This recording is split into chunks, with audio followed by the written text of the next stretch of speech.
So, good morning, everyone. It's very nice to see all of you again. I hope, at a quite good mood.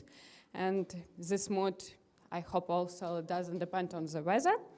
And let me open our second day of our media information and literacy event. And let me introduce the topic of our day. It is freedom of speech, responsibility and ethics. And our speaker for this day will be Robert Warren. So let's welcome him and listen to his, I hope, quite thought-provoking and interesting for us speech. Thanks very much. Okay, wow. Hello, everybody. Good morning. Good morning, good morning. It's wonderful to be here, I must say. Thank you so much to the organizers. Can we have a huge round of applause, please, for the organizers? I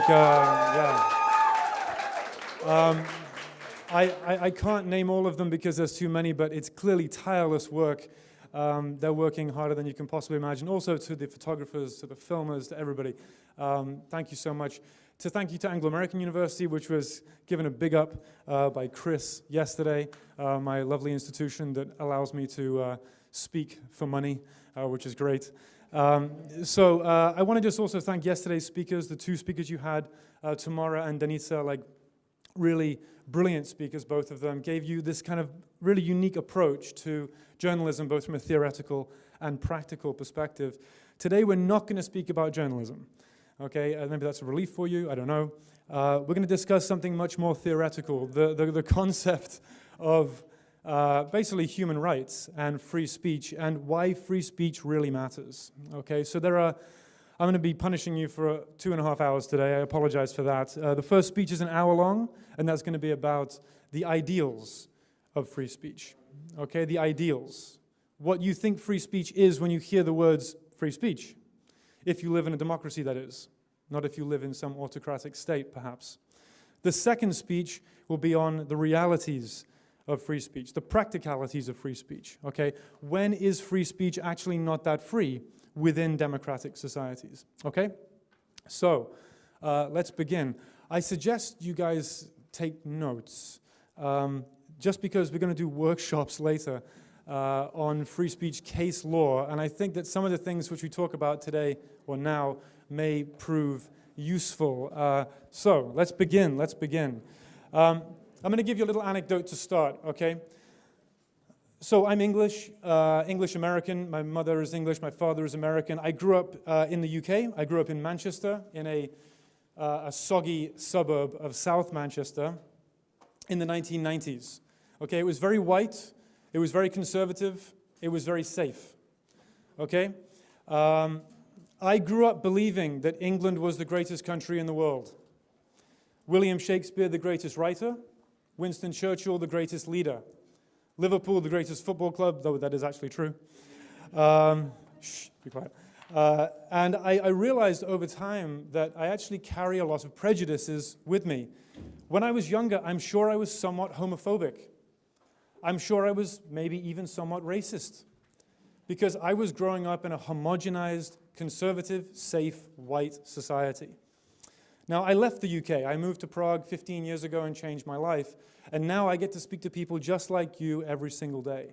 International people from all over the world with different perspectives and ideas, hopes and dreams. And I feel very privileged for that. But I go back to the UK and speak to the friends I grew up with, and many of them carry the same prejudices that I once had. So this talk is all about enlightenment, okay? Self-enlightenment. How can you be a better version of yourself, and why does free speech play such an integral role in that? Okay, I'm going to start with a somewhat provocative quote. And I was told not to use this because I was told that you guys wouldn't understand the language. I disagree. I'm sure you all understand it perfectly well. Individual autonomy and self-realization in an intellectual vacuum are impossible, okay? Individual autonomy, that's your right to act, to do, to be. Self-realization, this is, who are you? Literally, who are you? What do you believe in? What are the norms that created who you are? How do you feel about gender, about race, about your nationality, your politics, things that you think are true and things that you think are false? What is the construct of reality that is you? Now, intellectual vacuums. Those are spaces where thoughts are not free, where thoughts are controlled. And we know that throughout history there have been lots of times when intellectual vacuums have been created. You might want to talk about extreme religious regimes. You might want to talk about autocratic regimes where you're not allowed to say what you want. In democracies, we try to get rid of that vacuum, in theory, right? We want to create a space where you can say whatever you want and believe whatever you want. So I'm going to start with that. Free speech is the first step to becoming a more complete and rational person. All right, that's actually quite faded there. The lights are quite bright. Perhaps we can tone those down a little bit. You guys can see that? Just about, yeah? You've all seen this before, okay? This is Mr. Descartes, René. Very, very famous quote. I think, therefore I am. Now, you probably see that and say to yourself, yeah, I understand. Yeah, fine. He thought, and he is. Okay. But what does that really mean? What does it really mean, and why am I showing it to you? Well, first of all, the reason he did it was because of metaphysics. Okay? He was trying to understand what is and what is not. He was trying to understand what is real and what is perhaps subjectively real. And he realized after much deliberation, the only thing that he could prove was that he exists. Because after thinking and thinking and thinking, the only thing he realized is, well, wait, if I'm thinking, then I am. And that's the only truth he could find, that he was. Okay? But why am I telling you this? Because you all are. Okay? You all exist. You all have the right to exist. And there have been times in history where you have not had that right. You have been controlled and curtailed by power systems. And power is always around you. Okay? Even now with the big tech swallowing up all of your data, there are always new power systems to be aware of. So I would say, if I was to reformulate this quote, I'd say, I think, I speak, I am. Okay. Now, I do apologize for this. There's only one person in this room who has suffered one of my classes, and it's that lovely gentleman at the back there who, by the way, your diploma is safe, and I've actually framed it on my hotel wall. That was a wonderful speech. So I'm going to try and consolidate as much as I can from my class at Anglo-American University. It's called Media in Democracies, and we're going to try and squash down most of what I put into a small slide, and I apologize if I do skip through this. What's my point here? Free speech and the ideas of democratic principle, your rights to say what you want, to voice your views, and to be heard, are very rare. Okay, throughout history, democracy is intermittent. The vast majority of our species' experience has been undemocratic. You must remember that if you don't remember anything else. Okay, some of these moments, at least from a Western civilization perspective, I'm not trying to pretend if to be Indian or Chinese or other parts of the world, but in a Western imagination, these are the moments that we think back to that were the most democratic. Okay, but really, were they that democratic? Let's have a little look, shall we? Ancient Greece. Well, it's always seen as this kind of principle of democracy. But if you were a woman and you were not married, you weren't even a citizen. Okay, you can only become a citizen if you were married off. Okay, most men could not vote either, only those who are of fighting age and with enough money. In fact, the vast majority of Greek society couldn't vote, but the 30,000 men who could, did. And in that sense, it was democratic for them. The Renaissance, I mean, how can I simplify the Renaissance into a few minutes here? Basically, the reappropriation of Greco-Roman values in Europe, the reimagination of the individual, the self, creating things like studia humanitas, which is the study of poetry, philosophy, grammar, all these kinds of things. Many of these ideas are now foundations of the educations which you get from your universities. The English Bill of Rights, this is, for at least the English in the room, the most democratic thing which ever happened to us. We had brutal conflicts across Europe, okay, throughout the 16th and 17th centuries, I'm sure you know. What was it about? it was about liberty for individuals in the face of religious persecution. We had the 30 Years' War, and we had brutal suffering across the continent during that period. And in England, we had the Civil War between the Roundheads and the Cavaliers, or the Royalists and the Parliamentarians. These wars redefined the way Europe imagined individual liberty, okay, in the face of monopolistic control of information and power from the religious establishment. This period, for me, really is the most significant. I would not be standing here, you would not be sitting here, you would certainly not have a smartphone in your pocket were it not for the Enlightenment. The Enlightenment began an era of reimagining self, reimagining your abilities to create a rational and happy space.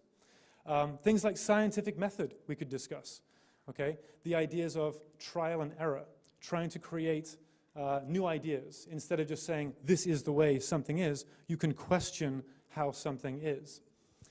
This pushes all the way through into our Republican Revolution, specifically the French and the American, which really said, no one individual is sacred. We will chop the head off our king, we will kill our aristocracy, and we will redistribute power. Now, I'm not here to tell you the French Revolution was wonderful. It was brutal. It was horrible. Thousands died. But from that came democracy, modern democracy, as you know it today. The idea of left and right came from the French Revolution. The idea of individual political parties, which you can vote for, came from the French Revolution. And they said that no one individual is sacred above all others. Okay? Now, for those of you who studied the Enlightenment in that period, you know about Thomas Hobbes or John Locke or Rousseau or Kant or all these great thinkers, and they made a distinction that religion, and I'm not trying to attack religion, this is just the period, religion was the threat.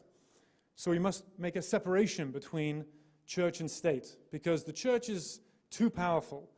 Okay, there's too much of a monopolized entity there controlling how you think. So we're going to separate the church from the state and give you guys individual rights to say what you want, okay? This has been a non-stop struggle, but even today you can feel across Western civilization and beyond, we make real efforts to try to keep autocratic power or religious power out of politics. Okay, the last point there, and I do apologize if I'm flying through this too quickly, is the 20th century, okay? The most violent century in the history of our species. 100 million people killed in conflict. There is nothing worse than the 20th century. However, when it comes to human rights and freedom of speech, actually it was the best century, by far. Okay, and I want you to remember that often conflict precedes democracy. Often when there is great struggle, democracy follows, because once we go through very hard times, we have to reimagine our societies and reimagine ourselves. Yeah, I'm going to look a little more closely at the 20th century just because it's quite close to us now. These are some key moments that happened in the 20th century. This is a graph that shows the development and growth of democracies in the 20th century, basically starting around early industrialism, working up until the end of World War I, and the collapse of Central European empires. Then we have the rise of fascism, World War II, and then the collapse of the European empires worldwide. Okay, and we start to see this huge growth of democracies. 1960, for example, called the Year of Africa, because 17 new African countries were created. Africa, obviously coming out of years of colonialism, was reimagining itself. Why am I showing you this graph? Because I know that for a lot of you, you think about democracy today as being in danger. Okay, people like Trump, speaking very flippantly about the value of free press, just speaking very willy-nilly about the whole thing, has been very unnerving for all of us. But the fact is, we must remember the history that came before to bring us to where we are, to be able to have the conversations we're having. So yes, times are tough, but we must remember where we have come from, okay? You can see that last point there was the breakup of the Soviet Union and the opening up of those states in that period, okay? So right now we actually have the highest number of democratic states in the world and the highest level of individual liberties worldwide. This is not to say that all countries that claim to be democratic are democratic. We know that's not the case, but nevertheless, things have improved. The elephant in the room, of course, is women's rights, which is a non-stop issue for good reason. Equality is one of the biggest challenges that we face. You know, women's rights, as far as in the West, in the US, you know, women got the vote in the early part of the 20th century, and was in large part because of World War I, as I'm sure many of you know, that the men went off to war, many of the men were killed, and the women ended up taking their place in the factories and taking their place in the workplace, and it was suddenly reimagined that, wow, women can work and they can do whatever they want. And it was, you know, really not that long ago. For a huge part of history, women were living much more in a domicile social construct, you know.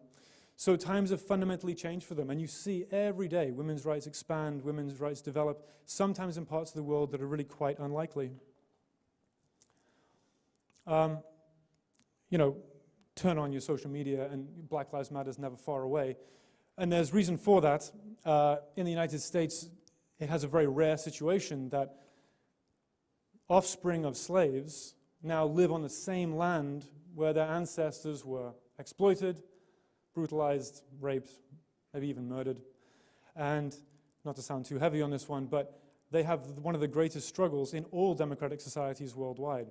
They're dealing with an inherent oppressive nature of their society, but they can vote. They can speak their mind, and they've been given the ability to rise up and communicate. This slide does not just represent the rights of African Americans or Black Americans, but of all minorities across the world who have a far greater voice than they ever would have even 100 years ago. Okay, so I'm really trying to show you here that though we have a constant push against power, push against authority, the times are far better than you may realize. Okay, so what are we really fighting for here? Let's look more specifically at freedom of speech. Okay, let's look much more closely at what are the fundamental principles of freedom of speech. Okay. So we have two key principles here. We have non-interference principle and multiplicity of voices principle. The first one basically means that leave me alone, okay? Do not tell me what it is that I should be saying. So this is to remove censorship, okay? And the second part is multiplicity of voices, which shows that we must have as many voices as we can in the same room discussing ideas together. Sharing ideas together is the key to a healthy democratic society. And what are we really trying to do? What matters most in all of this, whether you're a journalist, whether you're just a regular democratic citizen, what you're trying to do is to create an informed citizenry, okay? An informed citizenry is basically a society of individuals who stay educated, who remain informed and engaged. The speeches yesterday, especially the first one, gave you, I think, a really good idea of that, helping you to understand that you must read as much as you can, you must absorb as much content as you can, and you must try to expand your mind. Democracy is not something which we just sit on and believe exists. We have to actively participate in it on a daily basis. Now, if we look at these 7 steps, this is how you can imagine that an informed citizenry may be constructed. So, firstly, this is based on democratic principle that, 1, you are the assumed decision maker. Okay, in a democratic society, you are the final say, essentially. Number 2, you need autonomy to speak as well as to hear. Okay, you need to be given the freedoms to say what you want and to hear what others have to say. Number 3, you need the free flow of information to make intelligent political choices.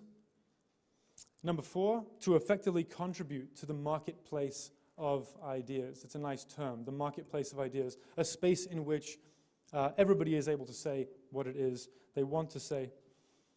5, to stimulate others, to defend, reformulate, or refute. Okay? Pushing against others who maybe have opinions different from yours. What's most important about free speech and democracy is that you're not afraid to communicate with those that you disagree with. Okay? Now, if we take America, for example, right now, we have somewhat of a difficult situation. We have a very polarizing right and left. If you go to Brooklyn, okay, my sister lives there, you'll find feminist, eco-socialists who are trying to change the world for the better. A lot of veganism, a lot of very progressive values, a lot of discussions about transgender rights and women's rights. If you go to Alabama, okay, you'll find a mother of 6 kids who reads the Bible every day and believes in good old American traditional values. Now, both these people think the other is completely insane, okay? Totally on a different planet. They cannot communicate with each other at all. Perhaps the woman in Alabama believes abortion is a crime, okay? Whereas the woman in Brooklyn says, of course not, it's women's right to choose. But until that conversation, well, as long as that conversation continues, we can still have some kind of democratic dialogue. Once that conversation dies, that's the first step to a more dangerous pattern. Okay? So I want you to keep that in mind. As long as the dialogue maintains, as long as we have communication between two entities, we can always maintain the idea of truth. We can potentially find truth. Okay, number 6, to make majority rule morally respectable. Well, why is that? When Donald Trump was elected, the liberal left of America lost their minds. Okay, they literally thought this was the end of America. You could read articles on The Atlantic saying, you know, American democracy dies today. That's it. We're done.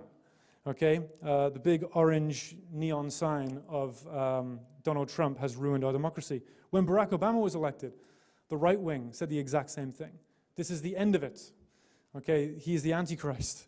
Okay, this is the end of America as we know it. Why do they say that? Because they don't respect the other side. They don't believe the other side is informed. Okay, for example, in the US, the liberal left believe that those who voted for Trump are just stupid.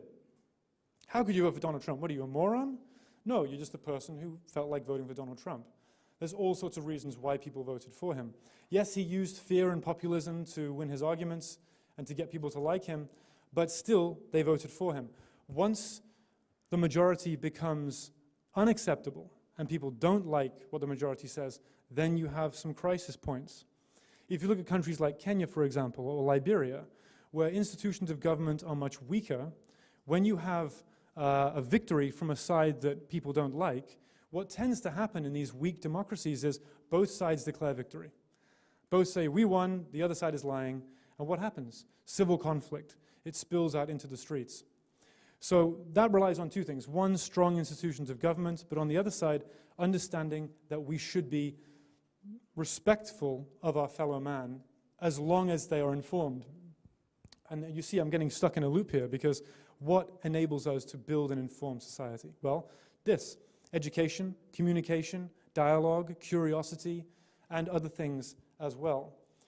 What I'm trying to do, and I hope this is coming clear to you, is I want to smash flint together. I want to smash ideas together. I want to create an environment in which we accept the fact that change is an inevitable part of our lives. And this is a bit of philosophy. Don't be too afraid.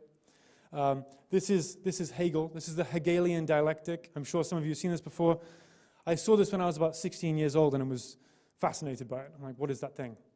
I didn't realize I'd end up teaching it. So this originally was an idea of the changing of political systems throughout time, okay?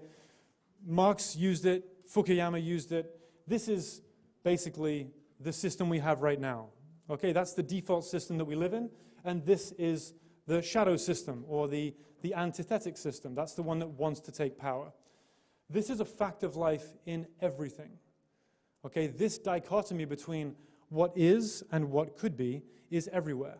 We see it in the nature of the universe. We see it in evolution. We see it in scientific method. Everywhere you look, there is something which is and something that will replace it. Change is an inevitable part of all life, okay? You cannot prevent change. It will always happen. But you can control change if you're smart. So originally, this would have been seen as like aristocracy, and this was communism, or maybe this was communism and this was capitalism. And it was the idea that there would be a conflict between the two systems. From the two systems would come a new system, the synthetic or the synthesis system, which would then become the default again. And around we go on this roller coaster of basically death and renewal and death and renewal. That was the idea. But after the Cold War, Fukuyama came out and said, this is the end of history, meaning we would never have this system ever again. He argued that this would be liberal democracy and free markets forever and ever and ever. He said there'll never be another communism or fascism or aristocracy or monarchy. It will never happen again. He said this is going to be free markets and democracy. Now, is that true? Did that really happen? Look around the world. Tough one. Democracy? I don't think so. I think it's in danger in some ways. But free markets, absolutely. Whether you go to Jakarta or Rio or Dubai or New York, you see the same stuff. Okay, you see massive consumer markets of people buying, buying, buying. So capitalism is popular, democracy less so. And the Chinese are playing with a concept where they actually can do one without the other, but that's another subject.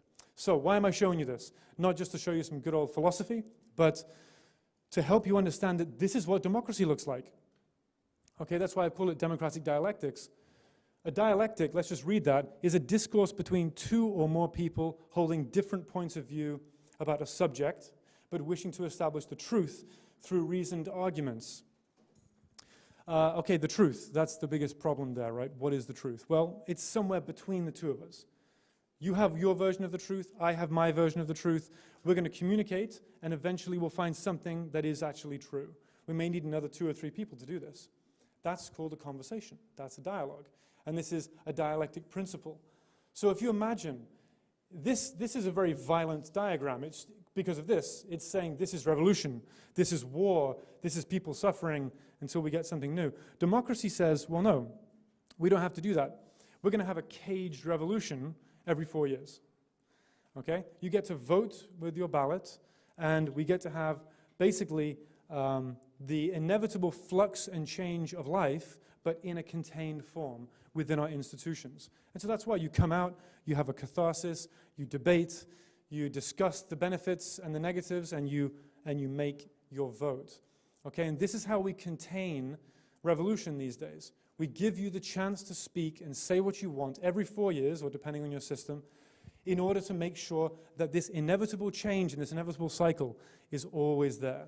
If we stop the cycle, okay, we maybe have a different system on our hands. If we're looking at Putin's Russia, for example, or Xi Jinping's China, or Mohammed bin Salman's Saudi Arabia, we're looking at people who are not interested in this, because they're saying, I'm the default. Okay, I've set the rules, and this is the way things are going to be. And even though your opinions are great, and I'll let you have a few of them, I'm not going to let you affect me or the power that I hold. And we know that. We know this is something which we want to push back against. Okay, so really, that's one of the core ideas of this part of the speech I want you to be aware of, just that change is inevitable, and your ability to speak and to engage with others and to create new ideas is fuel for that change, okay? And it's part of the kind of the constant flow of flux in life. Okay, this is my last slide for this part. I want to just make it clear to you that what you're doing right now is amazing, okay? And I hope that's clear. You are a tiny representative of people in this world that have the ability to travel, to move, to experience new things. You're all from different countries. I'm like overwhelmed to hear all your different stories. If I go back to my initial anecdote from the beginning, okay, that, you know, I had my own prejudices growing up. I had my own kind of constructed reality growing up. By traveling and by stepping outside of myself, I was able to look back and see England for what it is. Okay, see the good and see the bad, see the ridiculous prejudices and also the really beneficial things too. And by seeing England from the outside, I could see myself from the outside. And every single conversation you have with somebody who's from somewhere else is you stepping outside of yourself just that little bit. Now I notice in this room today we have little pockets of people, little bubbles forming, sometimes based on nationalities, sometimes based on affiliation or friendships. And I want today, for all of you, to try and speak to people that you have never spoken to and just be that little extra bit curious about where they're from and why they're here and what they're doing. Because that will transform your life. And you can do it for your entire life. And the more you do that, the more rational you'll become, the more intelligent you'll become, okay?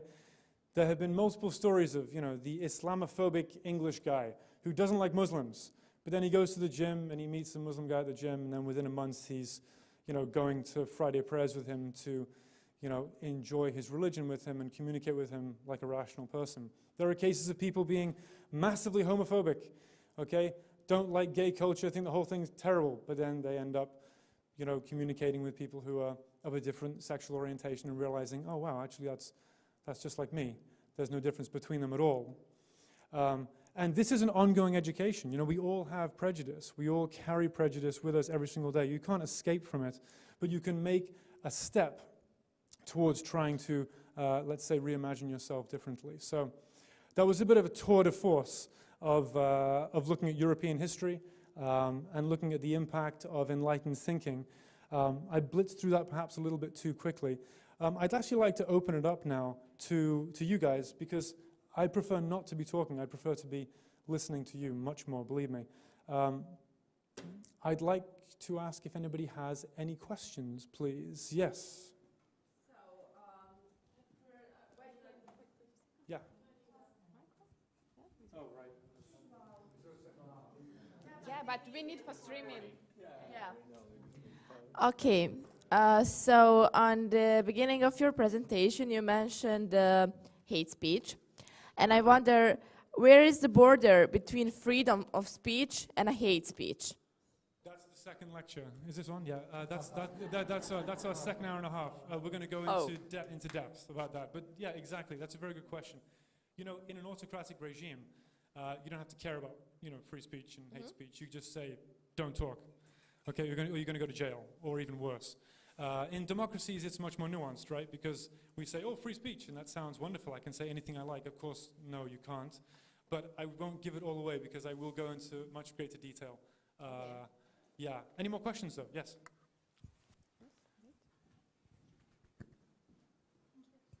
First of all, thank you for this informative presentation.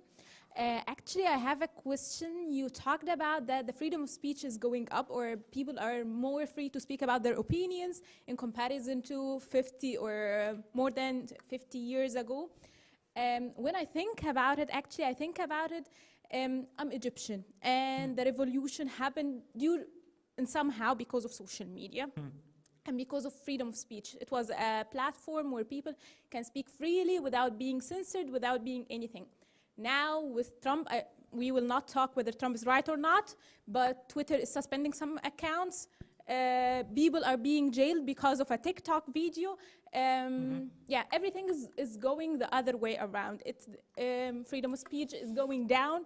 And yeah, so do you think actually we are in a phase of that we are free to say whatever we want, wherever we want, or yeah, that's it. Well, I'll just take words from my optimistic friend over here who cannot be negative, and I love it. I could easily agree with you. Absolutely. We're in trouble, right? I'm not so sure. I think with the Egyptian revolution, you know, that was coined the Facebook revolution, even though I'm sure that was Zuckerberg's idea, right? Because it sounds great, you know. It's the ultimate democratic tool. But the problem was, after the revolution, a lot of the people who'd sponsored the revolution were then hunted down by the state because all their information was online. And they were killed. And lots of people suffered immeasurably. So what do we have? We have a tool, okay? And the tool can be used for good and it can be used for bad. I think privacy is the biggest subject, really. I think as long as we're just giving up our information as we are, we can never truly enact political change, because they can hunt you down. I hate to sound dramatic, but history has shown that democracy is rare, and you have to fight for it when you want it, but they know everything about you. So I find that quite unnerving. To answer your question, are we going in the wrong direction? No, I don't think so. But I think that we need to change regulations and make different legislation to protect people's data differently. But bad actors are bad actors. What do you think? Get the mic. Yeah.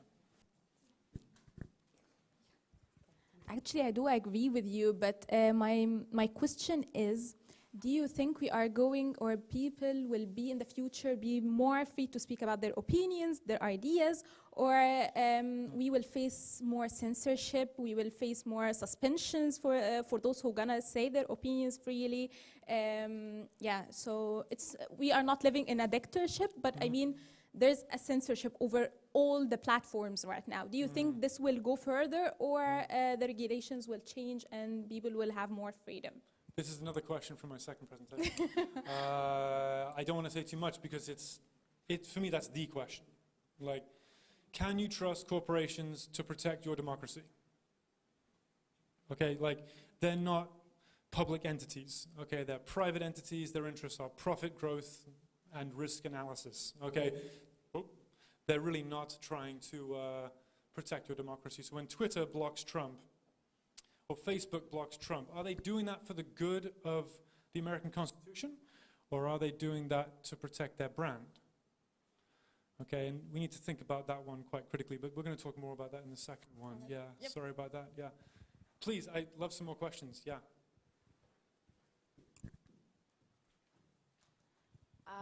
You said the important fact about prejudice, but education is only way to, you know, solve the problems with stereotypes and prejudice? Or is it another way to solve it? I mean, I know that we all have prejudice and stereotypes, but what is the best way to fight against it? I mean, all I can really use is my own examples, you know, which is that I felt like I had a bunch of prejudices. I still do, you know, and you bump up against them sometimes. In a conversation, you don't realize it, and then you say something, and you go, wow, that was really, really limited. Like, why did I think that, you know? So to me, it's about through trial and error of communication, but I think there has to be an internal desire for the individual to want to learn. You know, like, we can't just expect all society to be that way. If you want to improve yourself, and you want to learn, and you want to develop your mind, you will. If you don't want to, you won't. That's kind of maybe a lazy answer for you.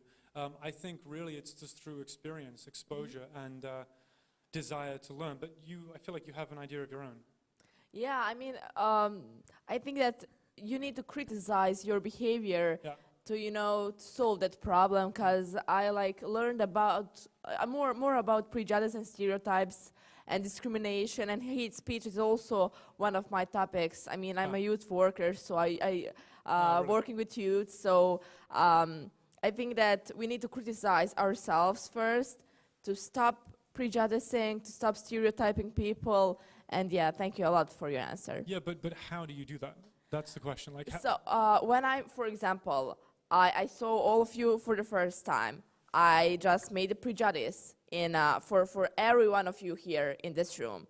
You also made a prejudice. You've all been judged, everybody. Yeah, in case but you didn't know that. Okay, I said myself, maybe Eugenio isn't like the man, for example, just example. Maybe he isn't like the way I think he is. So I would just like criticize. I mean, I turned on my critical thinking, and I just like, okay, I'm gonna meet him. I'm gonna just say, I wonder, like, yeah, is my prejudice is wrong, or am I right? So yeah, I'm gonna explore it. So yeah, that's my way to fight against. Okay, well, she's being honest. Yeah. That's very valuable. So I mean, Okay, I turned the critical thinking on, and just like asking myself, okay, calm down. Maybe you're not true. I mean, maybe you're not right. So I'm just like exploring every one of you.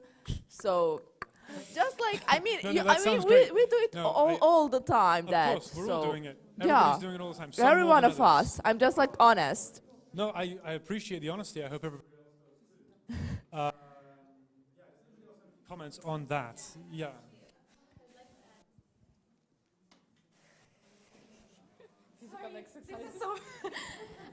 But it's only 2 people in the room? Yeah. Come on now. Okay, let's try. So, yeah, I just want to say, I think it's a human nature.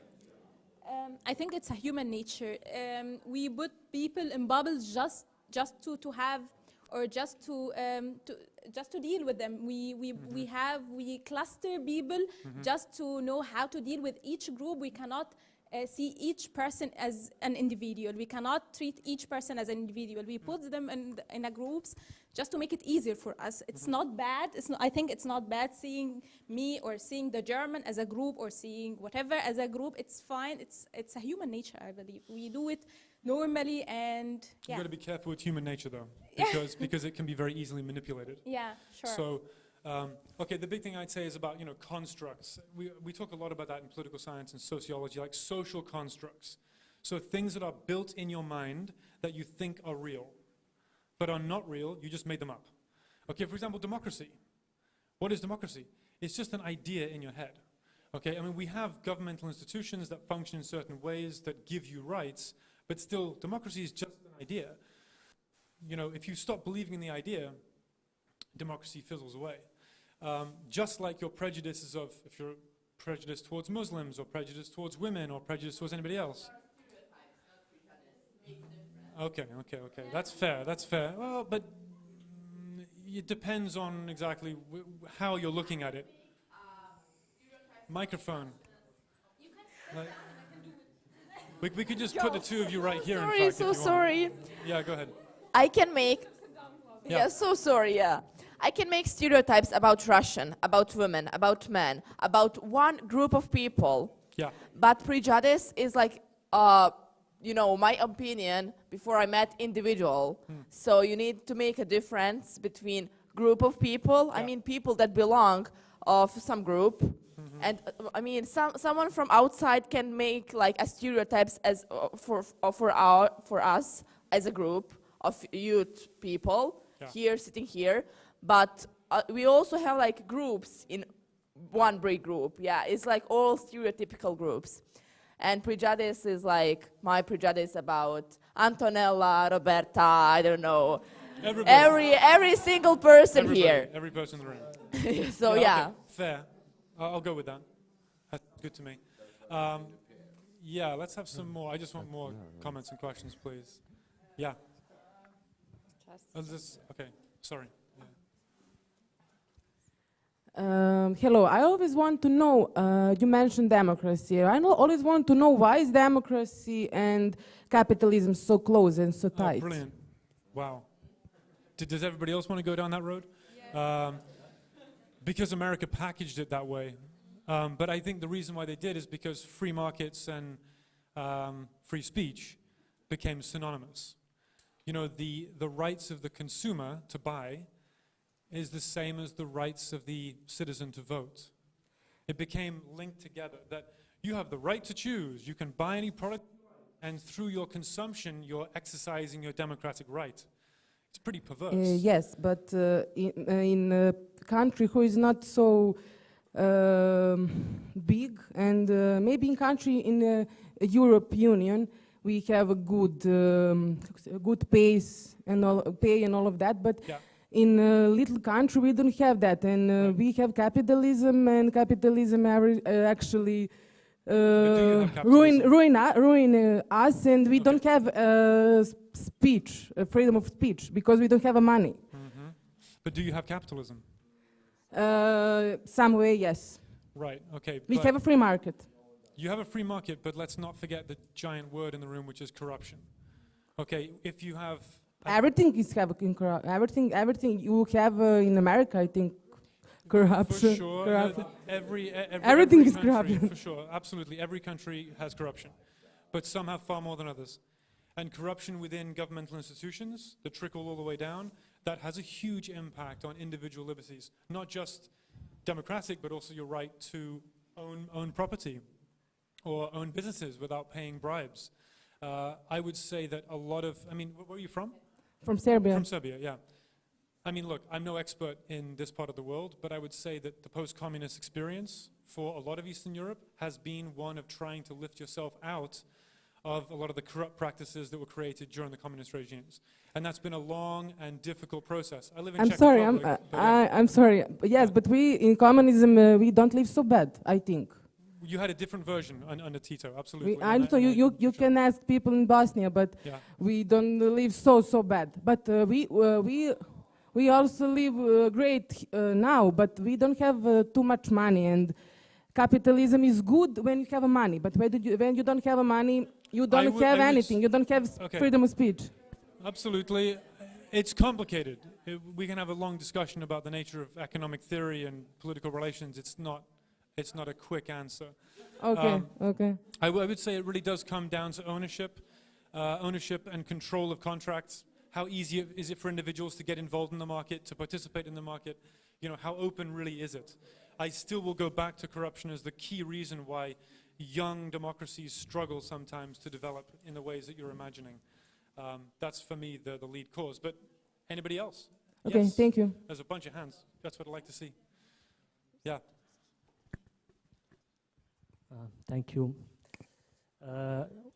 I just want to say that, you know, my personal opinion that it is that I'm not so satisfied with democracy, especially in my country, because somehow that democracy is starting to become feudalism. So can you explain me a bit, you know, what do you think about that? So first of all, why do you think Bosnia is becoming feudalist? Because only small group of people are getting rich in form, because you know it's become somehow, I don't know, we have privileged and non-privileged in every aspect of society. Well, I mean that comes out of feudalism. Political philosophy debate. Nice. Okay. Once again, I'm saying that's actually, you know, you're the president, right? So you should be able to fix that. No, I would say, look, it's a fact of corruption again. I think you're talking about nepotism, cronyism, people who are controlling contracts, not opening the market freely. They're just passing it to their buddies and to their family. It's the same thing in Czech Republic. It's the same thing in Slovakia. It's the same thing in Ukraine. It's all over the place, okay? It's just back scratching, okay? It's not opening up opportunities. It comes from the very, very top.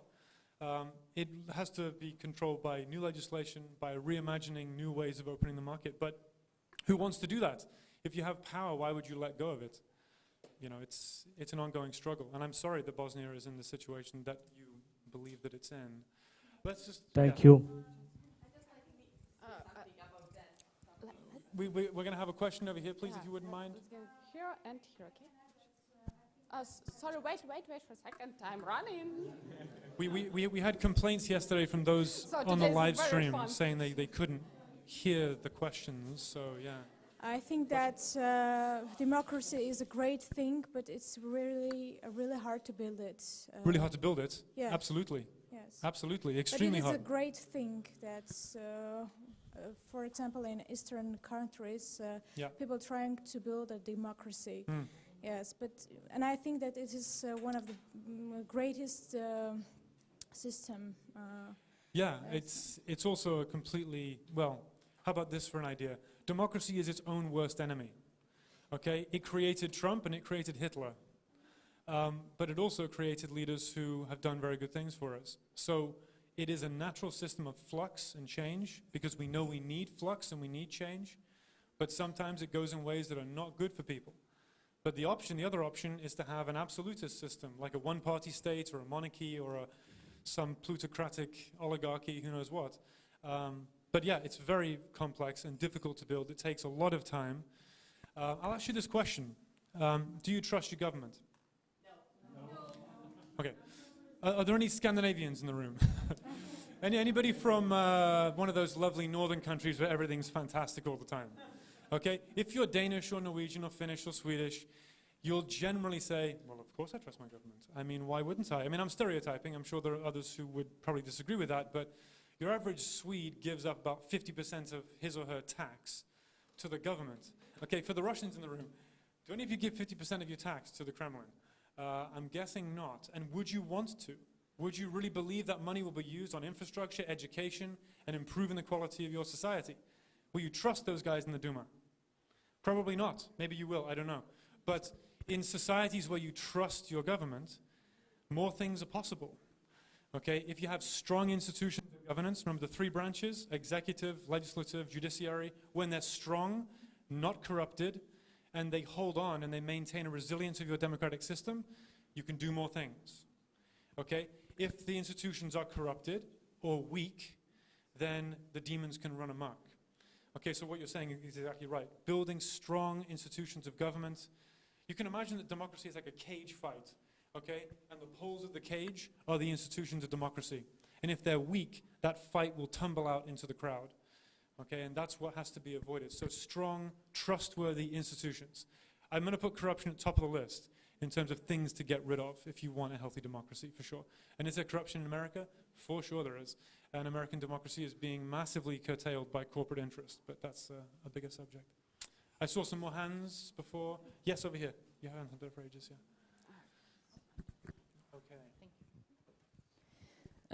Thank you. I wanted to stop a bit about the self-realization part. Yeah, well, you mean the first quote? I mean, it's not related to the quote, but I just have a thought and I wanted to share and have your opinion on that. Okay. Like from your presentation, and not only from that, Yeah. I have the impression that we can only achieve self-realization once we are thinking about the other.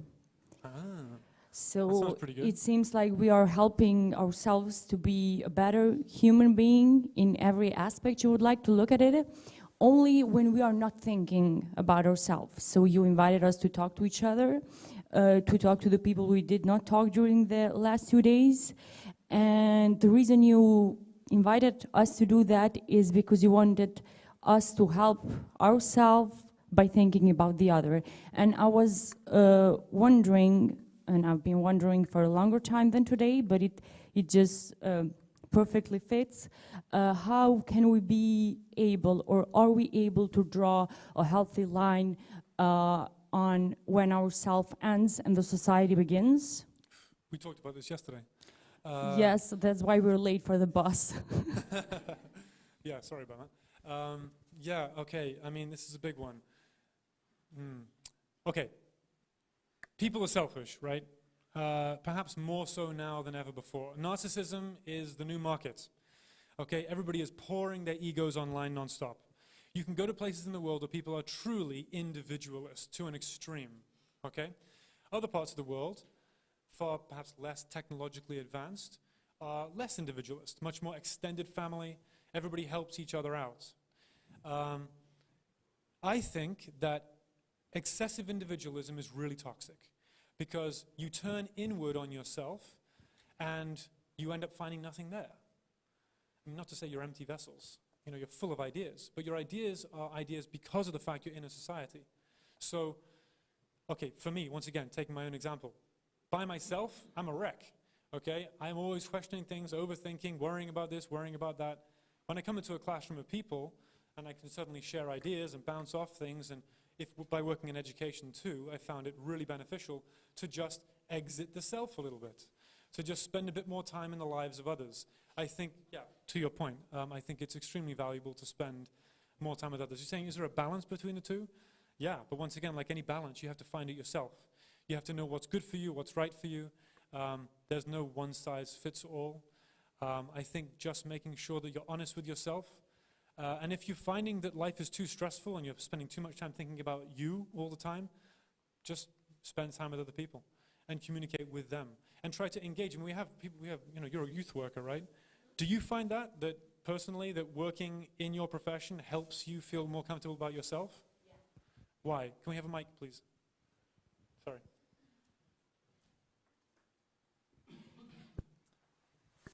Why?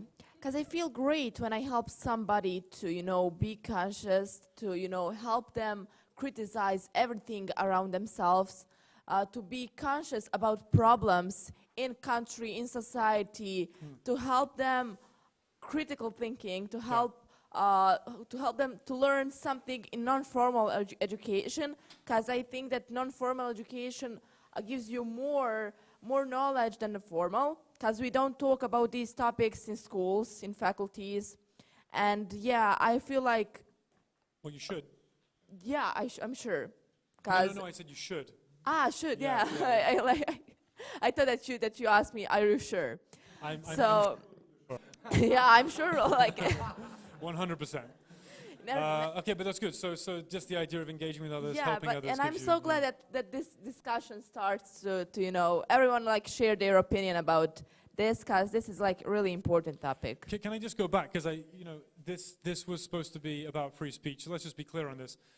The reason why free speech matters, obviously, is that you can do all these wonderful things of developing yourself and helping others because you can speak and because you can be heard.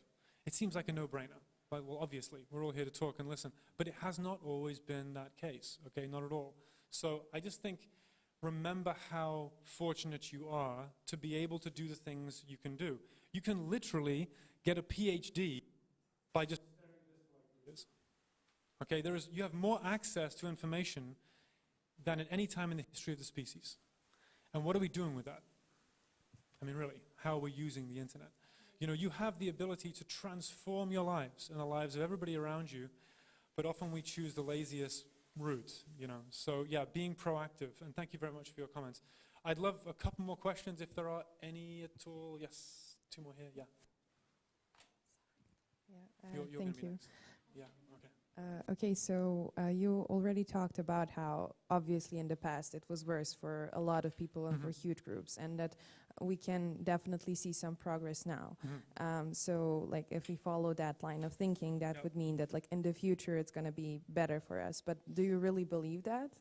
Because I mean, if it's all really nice, we talk here about democracy, about values. Everyone here has like I don't know, a developed line of thinking about those things already. We live in some sort of a bubble. Okay. Well then, so then what if I say, no, I don't believe that. We're all going to hell. What does that give us? That's what I'm asking. What does that perspective actually provide me? Like I can choose to be sad and depressed and not believe in myself and everything sucks and I can't get a good job and I'm never going to have any money and I won't meet the right person. You can do that. Or you can just not do that, I'm not saying if you're depressed, be happy. Yes, fine, that's rather simplified. But still, like, you have the power to make change. You really do. I think Steve Jobs said, look around you. This world was built by other human beings. You're a human being. You have the capacity to make change. You are, congratulations, you are. So yeah, of course, I know we're going to be facing some major challenges. I'm going to keep beating the same drum. I think data acquisition is the biggest issue in today's world. Simple as that. And I think that, fight the good fight wherever you can and be mindful. I think for the first time, actually, we have to become really educated consumers. We don't just enjoy life anymore. It's not just kind of the frivolous 20th century, as you Gen Zs love to blame the boomers for being.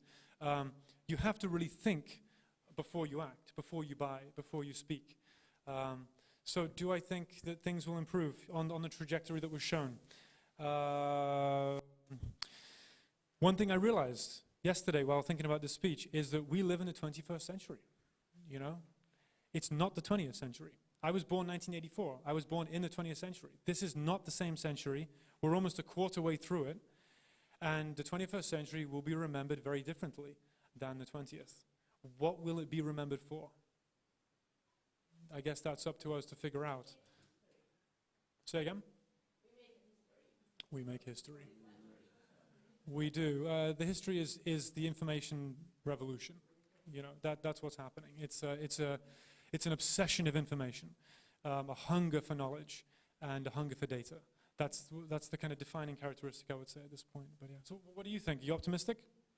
Well, I'm not sure. I think the biggest issue here is that we don't actually know precisely where like the power is centralized, because like in the past, like, okay, let's take down the government, it's in this building, Very it's good. these people, and then you take it down and it's fine, you start again.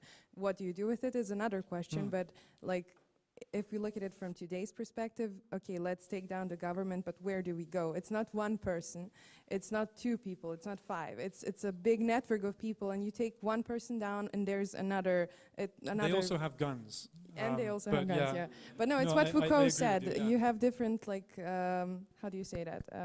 Knots of power everywhere. And, like, it just gets transferred from one place to another.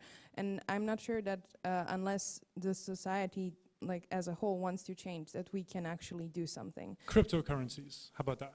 I don't The understand. I blockchain- don't the understand blockchain will save Bitcoin. My us. brain doesn't work like that, so it's Well, a no from me. you got to educate yourself. You know, learn the blockchain, understand how it functions, understand blockchain dynamics, understand decentralization. The world is changing every day. Yeah. I mean, I Oof, would like tough. to be optimistic in the sense that, like, if we look at like climate change and other things like that are really huge problems for society as a whole, I want to believe that like those, I don't know, 100,000 people that have the power will realize that they can make a difference and actually do something to make something good for humanity.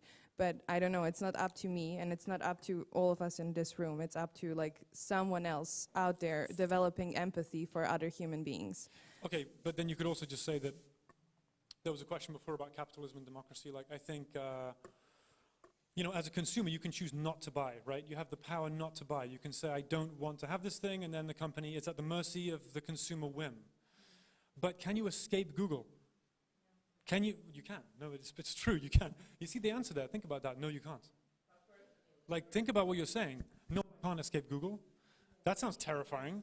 What does that mean, you can't escape Google? Of course you can. You can totally dismember yourself from Google. You can get rid of that entity from your lives if you want to. Okay, you have to proactively understand that, whether you're using different search engines, not using YouTube. You know, you can shift yourself away from that, but it takes effort. Okay, as you were saying, you know, you've got to build from the base with democracy. To be able to say in a room full of young, woke people about free speech that, no, I can't escape Google, and I'm sure many of you would agree with that, that's very disconcerting, yeah.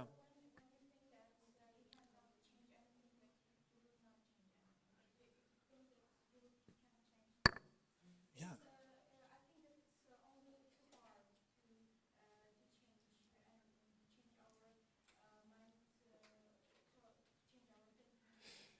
It is very powerful. I like your energy. Yes, absolutely. Yeah, for sure. I think, you know, you can, whatever, you can wake up in the morning in a crappy mood, okay, and it's just a bad day. And you get down to the tram or the bus, and you get on, and as you get on the bus, somebody smiles at you, you know, and lets you in. And you smile at them, and suddenly you realize that the mood that you had was ridiculous. You're like, well, I'm in a bad mood. That person was great to me. We can flip so easily between feeling positive about things or feeling really negative about things. I do believe we have a predisposition towards negativity. We're done? Okay, so I'll leave it on that. Thank you. No, I'm kidding. But you can definitely change things. You can definitely create a far better world around you. I know it's ideals. I did say the first section would be the ideals of free speech. I think we're going to close it there. Thank you very much, everybody. Yeah. Hello. Hello again. Guys, please take your seats. Shh. Yeah. Take your seats, please. Hope you enjoyed your coffee or tea or whatever. So I would like to remind you again that please use a hashtag #IntuitiveSerbia. And we also have a highlighted video from yesterday, and we would like to show you the small one. And after that, we continue our part with Robert. Okay?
So thank you our Use Time video team for so good video. Yeah, that can raise our mood, I hope. And it's a high time to continue. After so good video, we can continue even better speech of Robert, please. Cheers. Cheers. Wow, I get 2 applauds in one day. Wow, that's exciting. Welcome back, everybody, for the continuation of free speech. Now we're actually going to speak more critically about what you can and cannot say. Now, let me just give you a disclaimer here. We're talking about democratic societies, okay? We're not speaking about societies that are, in many ways, failing to have those central tenets of democracy, okay? So if you live in a democratic society, or believe you do, then this is for you. And if you don't, well, let's hope things change soon. It really begins with this, okay? This is the absolute critical crux, okay, of the whole argument. People get confused by these 2 things because they see the first one and they get scared, and they see the second one and they like that one because that one says freedom. What is freedom? That's not actually a question for you guys because that's too complicated. Freedom is relative. It's a subjective construct of our minds. Is anybody really free? Is any society ever really free? Well, no. We have laws and we have rules and we have constructs that we live by. A purely 100% free society would be probably, as Thomas Hobbes called, a state of nature, a wild place. We do have a social contract. We have a relationship between you and the state. You pay tax, probably not yet. You will pay tax, believe me. And if you don't, you go to jail. That's a relationship, okay? They provide you services. They provide you protection, in theory. So there is a relationship that you have with your power structure above you. So I would argue that liberty, freedom, your rights to live as you want, are actually determined on the authority. You cannot have liberty without authority. But that's more of a philosophical conversation which we can go down later. Okay? When you think of authority, you tend to think of these guys. Okay? You think of... you tend to think of individuals who have abused their power, okay? And there are reasons why they've abused their power, okay? I'm not just pointing fingers like some arrogant Westerner who thinks that everything we do is right. Not at all. Everybody has problems. Each of these individuals has massively curtailed human rights in their countries for different reasons. Okay, they each have different geopolitical problems, different economic problems, different historical problems, and each of these really are the kinds of individuals, when you think about authority and the loss of freedom of speech, is what you imagine. This is not what I'm talking about today. What I'm talking about is this man. Okay? And he is really the most critical thinker there is on free speech law. Okay? John Stuart Mill. Anybody know Mill? Hands up. 1, 2, 3, 4, 5. Okay, good. 6, 7. More of you. Some of you believing that you do. Okay, yeah. So he's really he's a scary-looking dude, but he's definitely the kind of individual who believed very strongly in your rights as an individual. Okay. Now remember, I mentioned before how life is change, life is flux. There is always this constant cycle of change. If you think about scientific method just for a moment, okay, what does it mean? So I'm Charles Darwin. I go to the Galapagos Islands and I start looking at birds. And I start realizing patterns, and I start understanding that, wait a second, there's something more complex going on here. And I study, and I study, and I study, and I write this book called The Origin of the Species. Now, after I've produced that, is it a fact? No, it's a hypothesis. It's my hypothesis, Charles Darwin's, that I came up with. Now, other scientists are going to say, is that really true? That whole evolution thing, natural selection thing, is that really correct? Well, we're going to test it as well. And then the next person is going to test it, and the next person is going to test it. And again, through peer review, we eventually come to a point at which everybody agrees evolution is real, and we say it's a theory. And now we have the theory of evolution. Okay? Much like every other scientific discovery that's ever happened, it's come about by one person saying, this is true, and everybody else going, really? Are you sure about that? And they test it, and they test it. Now, what we're talking about in free speech law and free speech in general is, no matter what your opinion is, okay, are you willing to have it tested? Okay, no matter what you believe, will you stand up and try to defend it against argument? And Mill says that's what every democratic society must have. No matter what you believe in, no matter what, you must be able to prove its value and its truth. So we call him a free speech absolutist. This quote here is one of his most famous. There ought to exist the fullest liberty of professing and discussing as a matter of ethical conviction any doctrine, however immoral it may be considered. Okay, now that's pretty rough talk there, okay? That means anything. No matter how perverse or brutal or horrific, you should discuss it. Why? Because you should be aware of your demons in society. You should know what lurks underneath. So you should pull it out, criticize it, and rationally understand it, and then move on. We do not censor. That's what he's saying. We never censor ever, ever, ever. But of course, we know that's not the case. Sometimes censorship is necessary because we can hurt people, we can cause problems. Now, what it doesn't say here is that he believes in this unless it causes physical harm. Okay? So if what you say, for example, if you're trying to incite a riot, incite an insurrection, or targeting one ethnic group, for example, for attack, that speech can be censored. Mill would argue that we can censor when harm is caused. Okay, either by the individuals doing the speaking or by the individuals being spoken to. If there's any harm, physical harm, then we can censor. Now, offense, he doesn't mind offense. If you're offended, he says, well, tough luck. That's the way it is. But you see in today's society, that's, especially in the West, that's starting to change. So I want you to remember Mill as the individual who is the absolutist of free speech, who says that anything can be said anytime unless it causes physical harm. Okay. This slide takes a bit of thinking. In democracies, this is when censorship occurs. Okay, this is when we find limitations of free speech in democracy. Now, the color scheme, if you can figure that one out, it's a little bit biased. It's not 100%, balanced what I'm saying here, but essentially, when it's more red, it means there is more censorship. Okay? And the more green, the less censorship. But you could argue against that. You could say copyright violation has a huge amount of censorship because of people, stealing music online or playing gigs without declaring copyright, etc. But the way I've looked at it is also perhaps the level of the severity of the censorship. The number one cause of censorship is power, okay? By far, in every system, whether it be democratic or autocratic, political power will always aim to prevent the people from knowing what they shouldn't know. We have the expression, what mother doesn't know won't hurt her. Well, that's the way the government in a democracy behaves with its people. If you imagine the people are the mother, they kind of give birth to the government. The government will only tell the people what they think they need to know. Nothing more. And that's a big conversation, especially with the next one here, national security. How much should people be told when it comes to national security?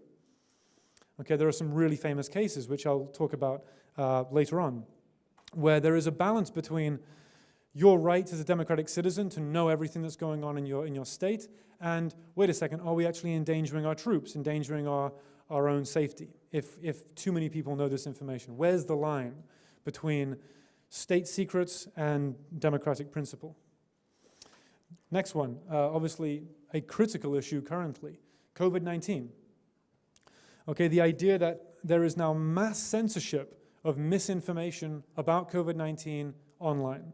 Okay, there is an active program by all social media platforms the largest social media platforms, to limit the amount of misinformation on COVID-19, because we see this as a public health emergency. And so in that regard, we need to make sure that people hear the right information. So a judgment call is being made for the benefits of your health. Okay, that if there are lies out there about COVID, get rid of them to make sure people get the right information. But that's censorship. So if we're censoring that, then are we on that potential slippery slope to censoring other things? And this is always that kind of back and forth. Okay, risk of harm, that's quite clear. If what you're saying leads to physical harm of individuals, it obviously must be stopped. Fake news. I have a different slide on this about misinformation and fake news, so I'll just skip that one for a moment. Self-censorship. I find this one fascinating, okay? This is you censoring yourself. Okay, so not the state or some corporation, but you controlling your own speech. Now, why might you do that? Why would you censor yourself? Anybody? Yeah. Oh, we need the mics again. The wonderful world of the second mic. Do you have a mic there? Yeah. Yeah, there you go. Thank you. Yeah, go ahead. I think it's over here. Yeah. So why would an individual choose to censor their own speech? So firstly, to not to harm, and secondly, to know the boundaries, to not like go over the freedom of anybody else. Very nice. Okay, so I'll give you an expression. My freedom ends where yours begins. My freedom ends where yours begins. There's another question back there, or a comment rather. So you're speaking specifically about cases of harm where you self-censor because of what? Okay. That's a very conscientious individual. Yeah? Well, I think people sometimes censor themselves in order to protect themselves. Sometimes you know you have a controversial opinion and you don't want to state it out loud because it might cause you yourself harm, even though it doesn't maybe lead you to questioning your own beliefs. You just, you know, you accept that you maybe have flaws and that you maybe believe something you shouldn't, and you just don't want to put it out loud so everyone can hear. Good, good, good. Yeah, that's a big one. We can go with that. Yeah, let's have another one here. Yeah. Okay, I want to drift a little bit into social media if we can. Let's see what this comment is. So tied with the prejudice that we talked about earlier, I've heard somewhere that the first thing that you thought of a person when you met them is how you were brought up, and the second thing, and how you censor yourself, was the way you believe now. And that's the shift between the prejudice and how you conquer it.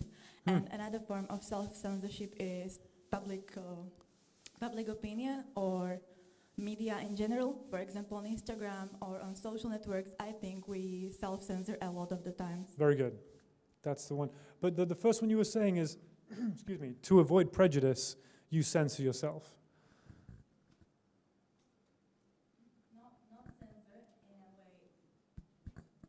Not censor in a way where I'm not backing up my own beliefs, but, for example, in a way, because when you look at somebody... It's a little fuzzy over this with the speaker, but yeah.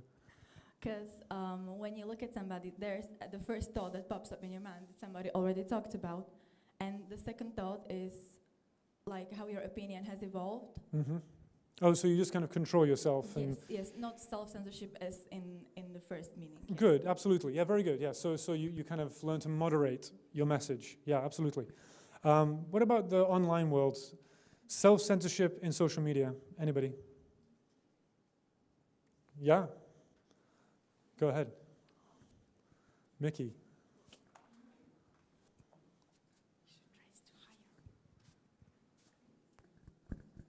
Yeah, I find that it's what we all know as going down a rabbit hole, especially with YouTube and other social media. So you end up self-censorship on restricting your view to try and convince someone of your side. So instead of being drastic from one to the other, you do little bits to censor yourself, to then go down a rabbit hole, to then do more, to do more. And we all get trapped in that in social media, and we end up following our own type of new pages, following the same videos. We keep coming up everything in social media to convince someone to drastically change their opinion, but really subtly over time. Very interesting. What about, for example, Instagram, which I would argue is the first ever personal branding software, where you can literally construct an individual persona online to actually monetize and build an economy by yourself. In that environment, you're a little miniature company almost. What is it that you might do to self-censor yourself? I guess I'm kind of already explaining it, but yes, back here again. Sorry, you're running around there. Last one, and then we'll move on.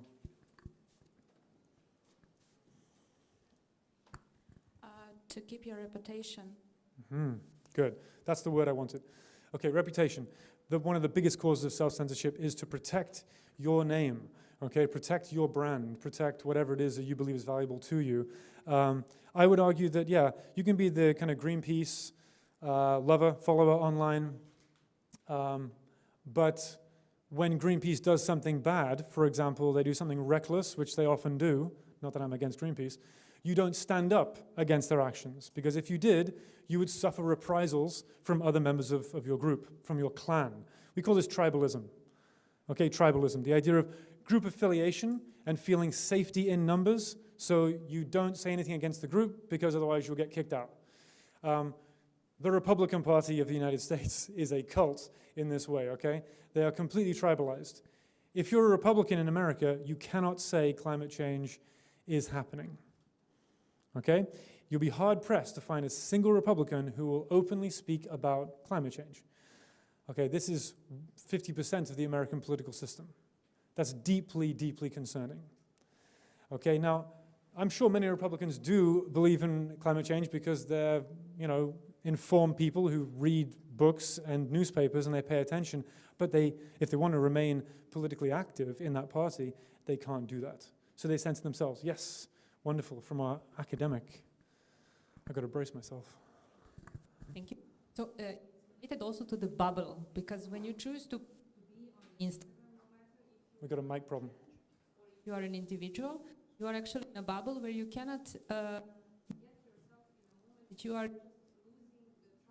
the other people in your bubble. So you actually have to go in the accordance with the rules of the ideology you share on. So it's a problematic when you actually have to all the time being in the position of the self, because you prepare the content, your copy for your post, you all the time have some thinking about who will be very happy to see that, who will be delighted, and who will hate you for that. Yes. To be hated. So, or if you are, and that's for some individuals, they try to provoke with that kind of attention. So I think it's also that bubble moment very interesting, important for our students here to that. Yes, absolutely. Long. Absolutely, yeah. Just that sense of group association and the impact of ideology on how you behave. It's not just an online phenomenon. It's been happening throughout history, of course, but now it seems to be exacerbated to an extreme. A couple of audio issues there with that mic. Okay, so self-censorship, indeed. Basically, protecting your label, protecting your brand, protecting your name. It's a big one. Risk of offense. This one is slippery. Okay, very, very slippery. And I don't like it particularly because it's complicated. You can say in one sense, if you're offended by something, well, then just walk away. Okay, if you didn't like the joke the comedian made, or you didn't like the comments that were made by such and such, well, just walk away from the person. If you don't like what was said on that TV channel, just change the channel. But the problem is that offense, see, when you look at Mill, in Mill's day, he was writing, mid-19th century. He didn't have Freudian theory, psychoanalysis. He didn't understand all the machinations of the human mind as we do today. And we now know that offense, repeated offense of individuals can cause massive psychological harm. Okay, so we must be much more mindful of what we say. And we can see that today, certainly in Western Europe and the United States, especially the political correctness movement is as amplified as it's ever been, because there is a really strong argument to suggest that if you allow these derogatory jokes, derogatory comments to pervade, they will set a precedent that might cause further harm. But it's the might that Mill has a problem with, or would have had a problem with if he's here. He would say, no, still, even if you're offended, tough luck. It's not causing direct harm. But if we can prove that repeated offensive comments can potentially lead to harm, well, then we need to be careful of what we say. And that's why offense law is rather difficult, and I'll come to that later. Cultural norms, these are things which are considered normal in your culture to censor. I'm going to hopefully not offend anybody here. In the US, for example, you can't say anything against the military. Okay? I mean, you can, but you also really can't. Okay, if you turn on the television and you find anything anti-military, I'd be very surprised. Israel. US foreign policy towards Israel has been very, very clear-cut since 1948. It has never changed. And so, yes, you may find the occasional US publication like PBS or Democracy Now! That will come out and say, yeah, fight for the Palestinians. But generally speaking, the US angle in Israel is, we will protect you like the 51st state forever and ever and ever. In the United Kingdom, we generally don't touch the Queen that much. We can. Okay, there are comedians who do it. People, they jest about the Queen. But also we kind of lay off the monarchy. The Daily Show, which I'm sure you're aware of with Trevor Noah, used to be hosted by Jon Stewart. Jon Stewart did a hilarious bit about the British monarchy. Extremely risque, really inappropriate. The Daily Show broadcasts in the UK, and the British government banned the broadcast of that Daily Show episode because it made the monarchy look bad. So we do have soft censorship to protect the monarchy in England. Other things in England that we're careful about, also the military, I'd say. You know, also just protecting the British troops, understanding that these are individuals who are fighting for our liberty and rights, but not quite to the same extreme as the US. Think about your own countries. What things are considered sacred in your countries which your media will tend to skirt around when it comes to critical analysis? We have hand up, yeah. So we have like problem in Bosnia because hate speech. I mean, we have like two groups of people, for example. For one of them, for one of the group, it isn't like hate speech. About, for example, talking about some sensitive topics. For other group, it isn't. And I'm wondering how social media can recognize hate speech. Maybe like something is a hate speech for one group of people, and for other group of people, it isn't hate speech. Yeah, but I mean, well, just by saying that, you can see how complicated it is, right? Yeah. Because it's a judgment call. And the second you're making that judgment call, we call that the slippery slope of censorship, because once you start doing that, where do you stop? So Mill always comes back and says, no, just don't censor anything. Leave it alone. Yeah, it's, once again, it's the biggest subject today about, you know, multinational tech corporations censoring content which they deem inappropriate, but are they doing that to preserve democracy, or are they doing that to preserve a safe space for their consumers to enjoy their product?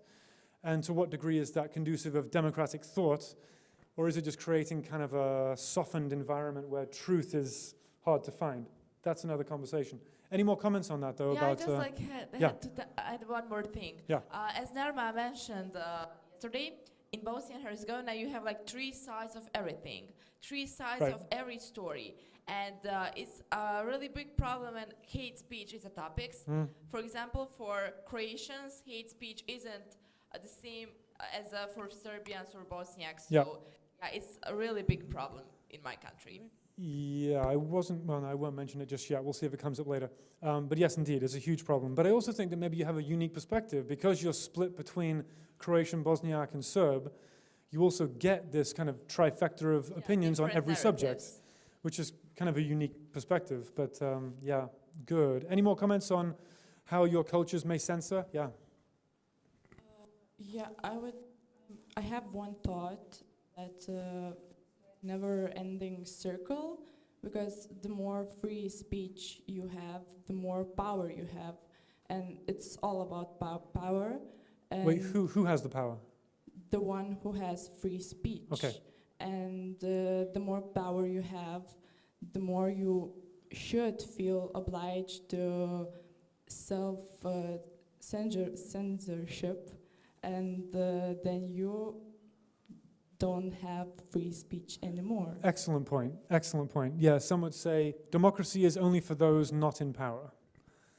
Right? Once you're in power, then you censor extremely, right? But when you're lower down, then you talk non-stop, you're fighting for your rights. It's a very interesting point. Any other ideas? Yep, right here. Just one more and I'll move on. So I would like to add two topics that are censored in Egypt. The first one is religion. So it's a big topic. So Egypt is Christian Muslim. So we have, I would say, 70% are Muslims and 30% are Christians. Talking about religion is a big no. So it's a big issue. Sorry, is that since Sisi came in, or because when Morsi was in, it was? Since Muslim Brothers. Really? Before. Yeah, actually. And then they kept it. Huh. Yeah. So, and the other topic is LGBTQ. It's a big issue. So you cannot talk in the television about LGBTQ. Yeah. You cannot talk about in public about LGBTQ. It's a big issue. So these are two no's, or these are two topics that are highly censored. Newspapers cannot speak about LGBTQ. It's a big no. So I think in the region, the complete region. So in the North MENA region, I would say.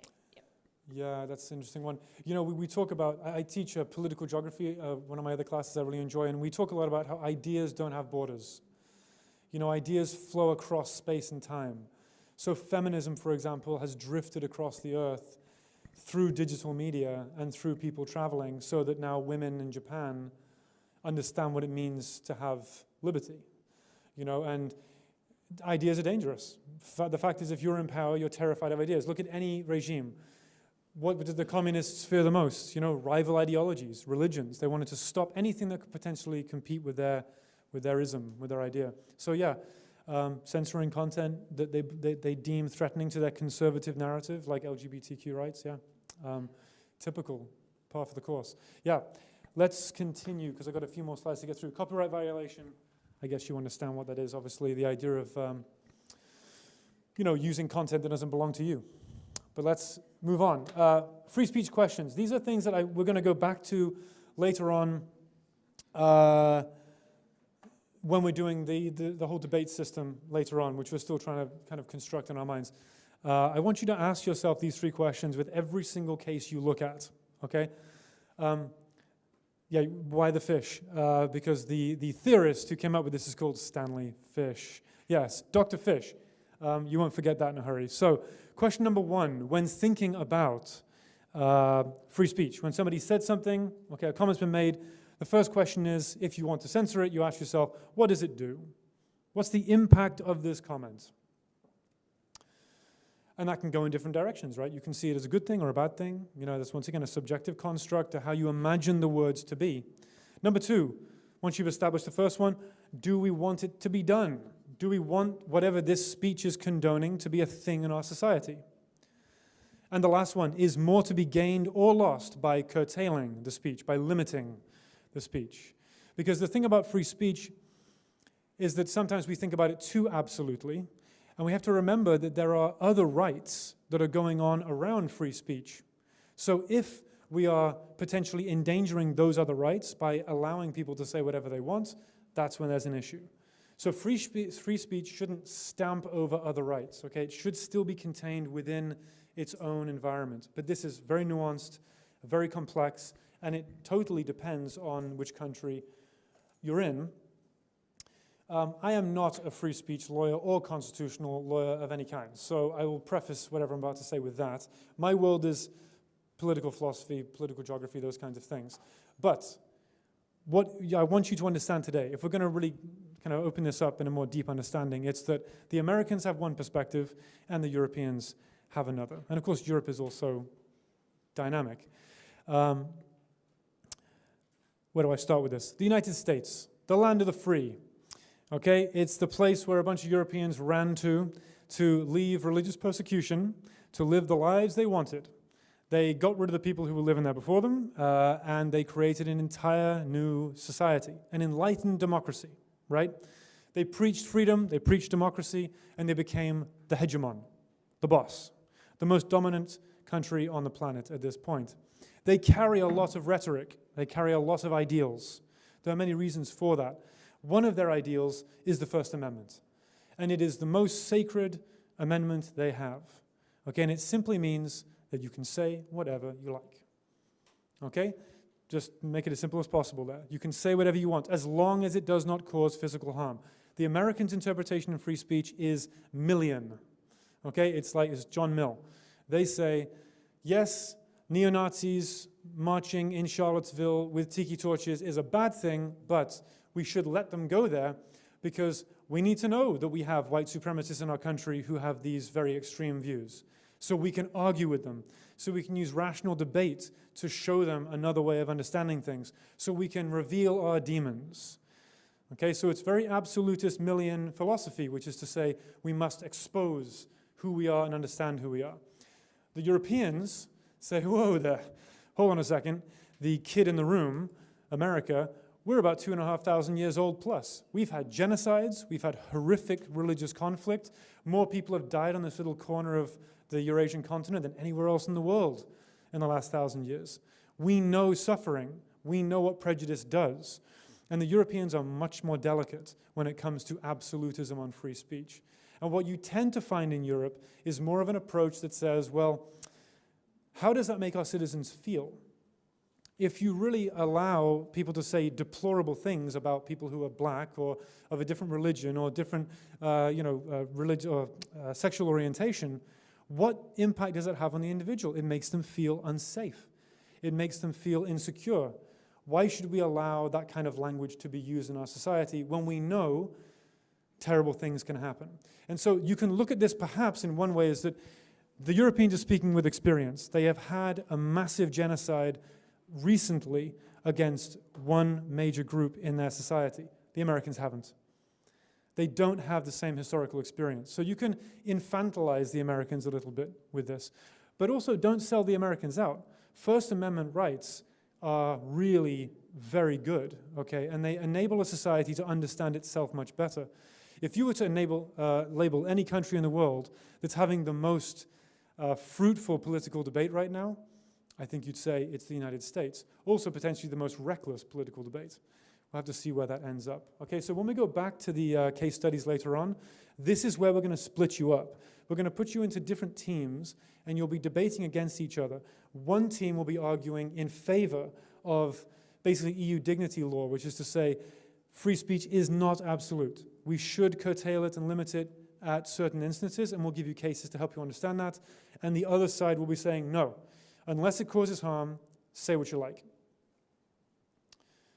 For example, sorry for bringing the Nazis into the room. These are American Nazis, not German Nazis. Okay, that is the United States. Okay, this is way back. Okay, this is in the 60s. And what we're looking at here is a specific free speech case law, specifically a hate speech case law. This is called the Skokie case. Okay, Skokie was a small town, is a small town in Illinois. And these guys are neo-Nazis, okay, American neo-Nazis. And I mean, the full gig, like they've got Hitler on the wall, okay? This is the absolute American manifestation of European fascism, 100%. Now, these people wanted to march through the middle of Skokie. Okay, now, who lives in Skokie? Descendants of those who went to the gas chambers and weren't killed, okay? So those who went to the concentration camps, or individuals who were actually rescued from concentration camps and were relocated to America. So the Skokie population was predominantly Jewish Holocaust survivors. And the neo-Nazis wanted to march through the town peacefully to state their claim that America is whites only, we hate the Jews. So what happens? Well, the First Amendment says they're allowed to do that. They can say whatever they want, unless harm is being caused. And in this case, it was decided that because of the potential reprisals of violence that would come actually from the Jewish community towards the Nazis walking through the town, they banned the march through Skokie, and instead they did it in downtown Chicago, in this big open grassland area in the city. Simply because the Jewish population said, if you let those Nazis walk through our town, we're going to kill them or beat them up badly. And so because of that, that was the potential harm that will be done to the Nazis. And so because of that, they actually banned the march. Okay, but you can see the instance here. In Europe, this wouldn't even be humoured. Okay, this wouldn't even be a discussion. It would be, no, that's fascist ideology. It's illegal. It will be banned immediately. Okay, so where do you stand on that? Think about that for yourself. Do you believe that there should be a specific position on the dignity of society, and in this case, the dignity of Jewish citizens, that they should not be exposed to horrific, radical, fascist ideology, or do you accept the fact that it's a reality of your society and you have to deal with it? Okay? Another one, much more recent. Chelsea Manning, Edward Snowden. I'm assuming you all know the cases and what's going on and what was said. I'll summarize it for you. You're all being watched, surprise, surprise, not by multinational corporations, but by the NSA and GCHQ in the UK, who actually trained the NSA to do what they do. They watch everybody, and they always have. And this is a post-9/11 agenda. We are, well, I won't go too deep into that, but yes, certainly international terrorism and the war on terror enabled Western democracies to surveil its people more than any other time in the history of mankind. And we've enabled it to happen because of national security. Okay, because terrorists are everywhere, around every corner. At least they used to be, around 2006. They seem to have disappeared. We've allowed our liberties to be curtailed by that policy. The question is this: is what Snowden did good or bad? Was it in the interest of free speech, or was it against national security? So what did he do? He released all these revelations about PRISM, the surveillance system, and then he ran to Hong Kong and he was protected there. He met Glenn Greenwald, the Guardian journalist, and other individuals, and then he was smuggled out to Moscow. They actually put his name into 5 different flights. They bought him 5 separate flights from Hong Kong, one to Venezuela, one to Cuba, one to Russia, one to somewhere else in China. And he was on one of the flights, and the CIA didn't know which one. And then he got to Moscow, and that's where he is. That's where he lives. For many, Snowden is a traitor. He's a treasonous scumbag who did not represent the interests of American democracy or American society. He endangered American lives. For many others, he is seen as a hero because he did what democracy is supposed to be doing, and the fourth estate, you journalists, are supposed to be doing, showing individuals the truth and giving you the opportunity to make a decision. Once again, where do you stand? Did Snowden endanger the lives of Americans by creating a potential national security disaster, or was he functioning in the interests of an informed citizenry? Where do you draw the line? Okay, and the last one there. This is, actually now somewhat of an older story, of course. This is the massacre that took place in Paris with Charlie Hebdo magazine, tragic killing of 12 illustrators and writers in the offices by 2 masked gunmen with AK-47s who bust in the door and gunned them all to death, and then killed 2 cops on the street. Really horrific, harrowing murder. Why? Because Charlie Hebdo was publishing cartoons of the Prophet Muhammad, which in Islam is a really horrible thing to do. It's completely culturally unacceptable. I put cultural absolutism here, not religious extremism, because cultural absolutism is the belief that your culture and the way you conduct your culture is absolute and is unwavering. Now you can see my hypocrisy here. I like the Enlightenment. I like Enlightenment values. Perhaps I'm an Enlightenment absolutist. I believe very much in free speech. So sure, I have my own absolutism. But so did the militants who stormed into that office and executed those journalists. Where do we draw the line? If in Islam this is deeply offensive to depict the Prophet Muhammad, should we draw a line and say, leave them alone? Just because you want your liberty, equality, and fraternity doesn't mean that you have to insult the Muslim population of your country. Or do we say, no, nothing is sacred? Remember, Republican revolutions, nothing is sacred. You can say anything you want because we have to truly understand ourselves in the most cathartic way possible. Okay, it's not easy, right? It's not easy. So yeah, I'll let those ideas just kind of filter through your brains. Yeah, that's a fun slide. I found 3D models on PowerPoint and I had fun. So, time for censorship. My argument is simply this, okay? If we're trying to build a healthy society, okay? If we're trying to build a healthy society, one in which we hear everything, we learn everything, and we're able to objectively criticize and become an informed citizenry, so we vote intelligently, so we respect each other. Do we censor misinformation? Do we censor bullshit? Do we censor things that are not true? Do we censor things that are not true? Should we censor things that are considered false? Facebook and Twitter think yes. They're making a judgment call. That's not constitutional law, that's a corporate entity. They are choosing that that's what they think should be done, and they have their own reasons for doing that. For example, flat earthers, God bless them, okay? A truly special band of people, I'll just call them people for now because they are people, but they're also idiots, who seem to believe the earth is actually flat, okay? And they have proven unequivocally that the earth is flat, even though 2,500 years ago we knew that the earth was spherical. But nevertheless, doesn't matter. They're convinced of what they believe. Now, are they doing any harm? Is there any harm being done by a flat earther? Well, not yet. So far, they just meet in their groups and they discuss how the earth is flat, and they broadcast vlogs from airplanes saying, look, it's flat. And that's the way they do it. And my apologies for calling them idiots if that offended you. The question is, should we be censoring these conspiracies? Well, this conspiracy, we censor. If you deny the Holocaust, in several countries in Europe, you can go to jail for up to 5 years just for denying that the Holocaust happened. That's a big one. So somebody's deciding this is what happened in history. 6 million Jews and many other people who were disabled and non-whites and Slavs were murdered, mass murdered, and that's a fact. It's an unequivocal fact. And if you disagree with that, We don't like that fact, because actually the reason why they center Holocaust denial is because denialism is what helped to actually encourage the genocide in the first place. Nazis basically going, I don't know what's going on. You know, basically playing gross negligence, gross ignorance. So Holocaust denial is a crime in many countries in Europe. In the US, is it a crime? Not at all, of course not. That will go against the First Amendment. I can deny the Holocaust in the US if I like. Now there are other Holocaust denial clauses. For example, denial of the Armenian genocide. Okay, or recently, the denial of the Srebrenica massacre in Bosnia by Ratko Mladic and his men, which now in Bosnian law is against the law to deny in Bosnia. And if you're a member of the Republika Srpska, who perhaps look at Mladic as a war hero, where do you stand on that? That's a really difficult issue, and I didn't want to start any issues here, but it's a fascinating issue. So do you create an absolutist policy on this is the way history went? We need to make sure that fact is preserved, and so by denying the fact, it's a crime.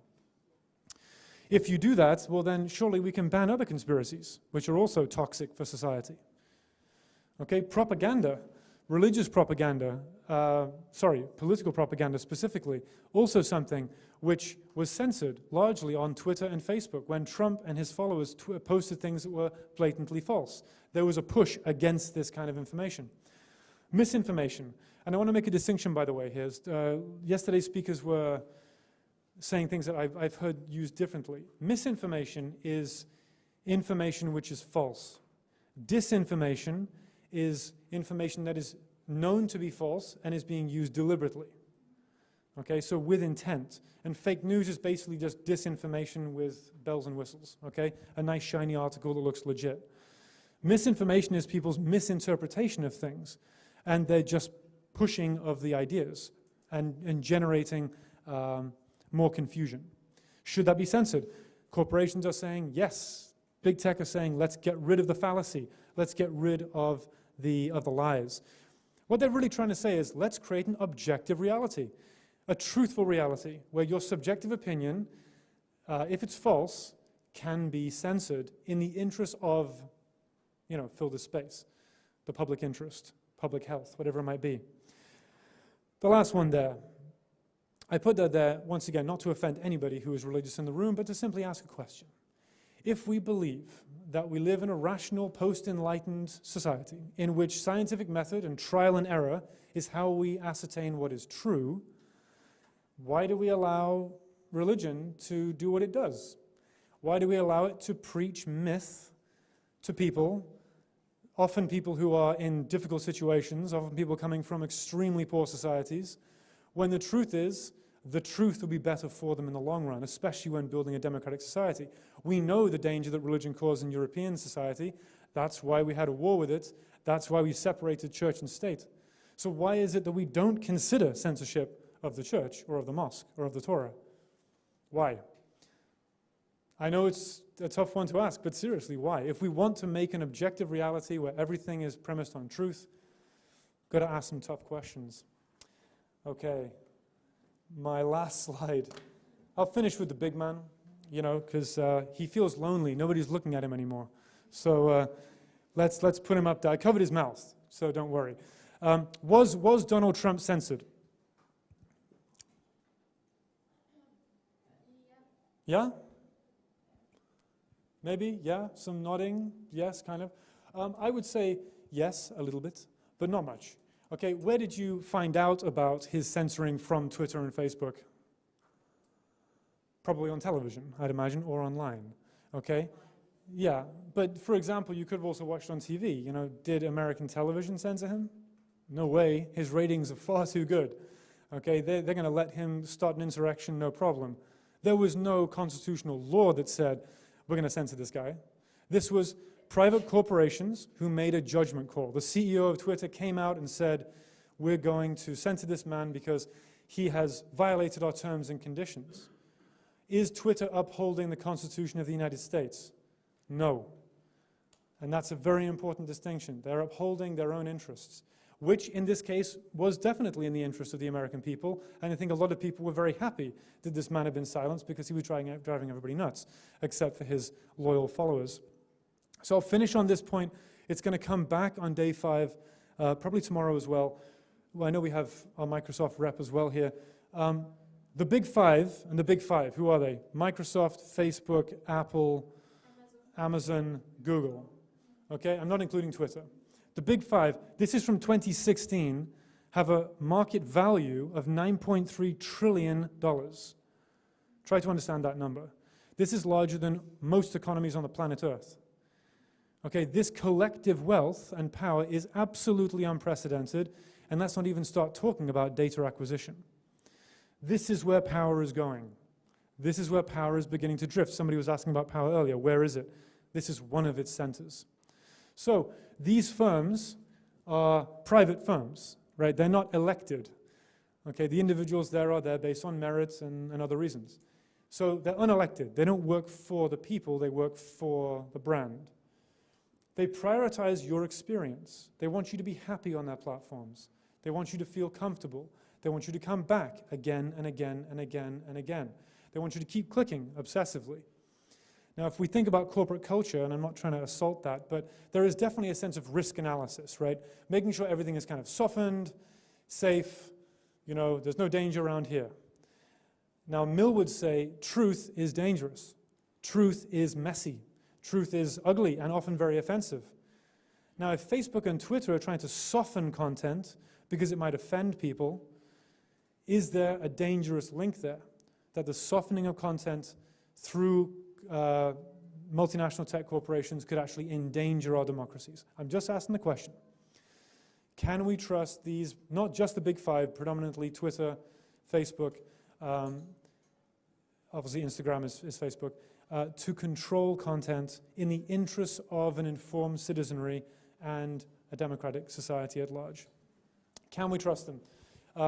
In the United States, not in Europe, in the United States, corporations have the rights of the individual, which is a somewhat confusing law, but it basically means they can do what individuals can do. So corporations in the US benefit from the First Amendment. They can say whatever they like. But does that mean that they have to uphold the First Amendment? No. So Twitter can say whatever they want, but are they upholding American constitutional values? They are absolutely not. So we're all there going, well, yeah, you know, Trump should have been censored, you know, and I'm glad he was. He wasn't. He was closed down by 2 private firms, okay, not by the government, not by large TV corporations. He was shut down by 2 big tech corporations. Did the United States government decide to silence this man? No. Big corporations did. And if that doesn't tell you what's happening in society today and how power is shifting, nothing else will. Okay, and I really, that's my most important point. I think that's probably it for me. Thank you very much, everybody. Yeah. Wait, can we just... we have more time, don't we? We have plenty more time. So let's do a Q&A, yeah? I'd love questions and discussion from anybody on any of the topics that have been looked through there. Yes, Mickey. Brilliant. I like Mickey's comments.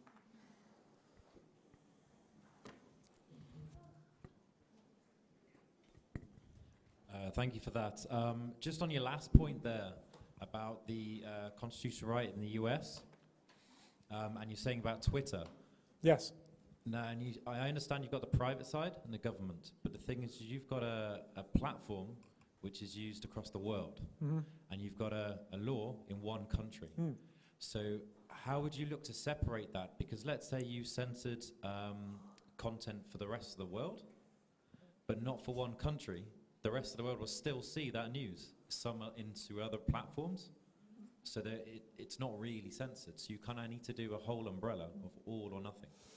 But, okay, so you're saying that there are different Twitters, basically. That there's a Chinese Twitter, and there's a Indian Twitter, and a Brazilian Twitter, and an American one. What I'm saying is that Twitter is shared, it's online, and once it's online, it's shared to different platforms. Oh, I see what you're saying. So you copy over to other platforms. So right. if you censor in one country and not the rest, then that other country will still get to see it, unless you go down the routes like China have. You know, which is absolute, yeah.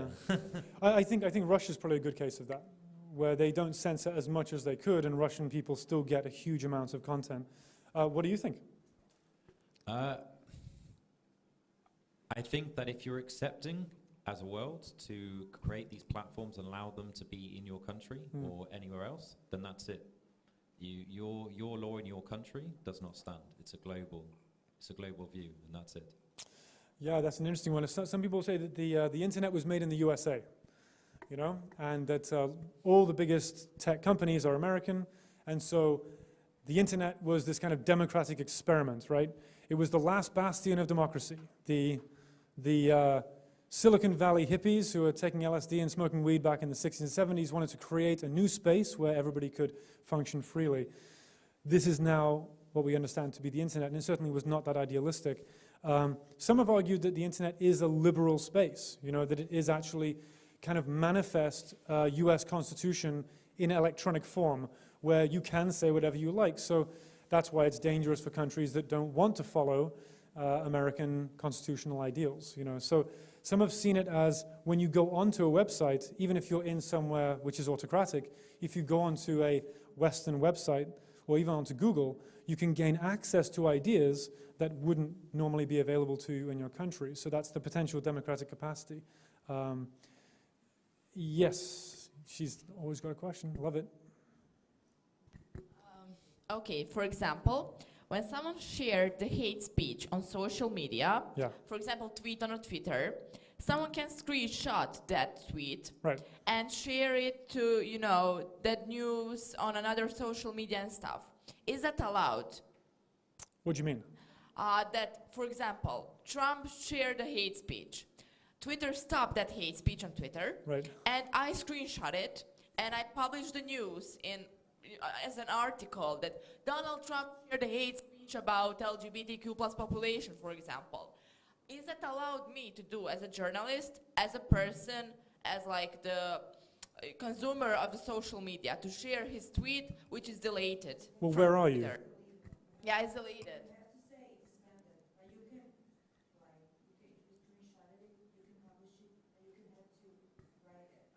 No, go ahead. But no, just, you need the mic.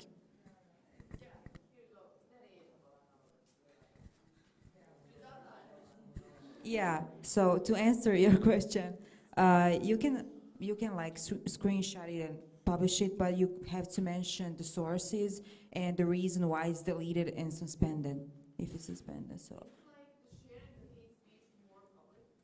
no, but because that's a really public person, and we must share whatever that person shares, and that his profile is public, so we have like a permission definitely to screenshot it. Wait, so because they're a public person, you believe that everything they say should be heard? Okay, I understand. Thank you so much. Because there was an example of that. There's a publication called Project Syndicate. I don't know if any of you guys know that magazine.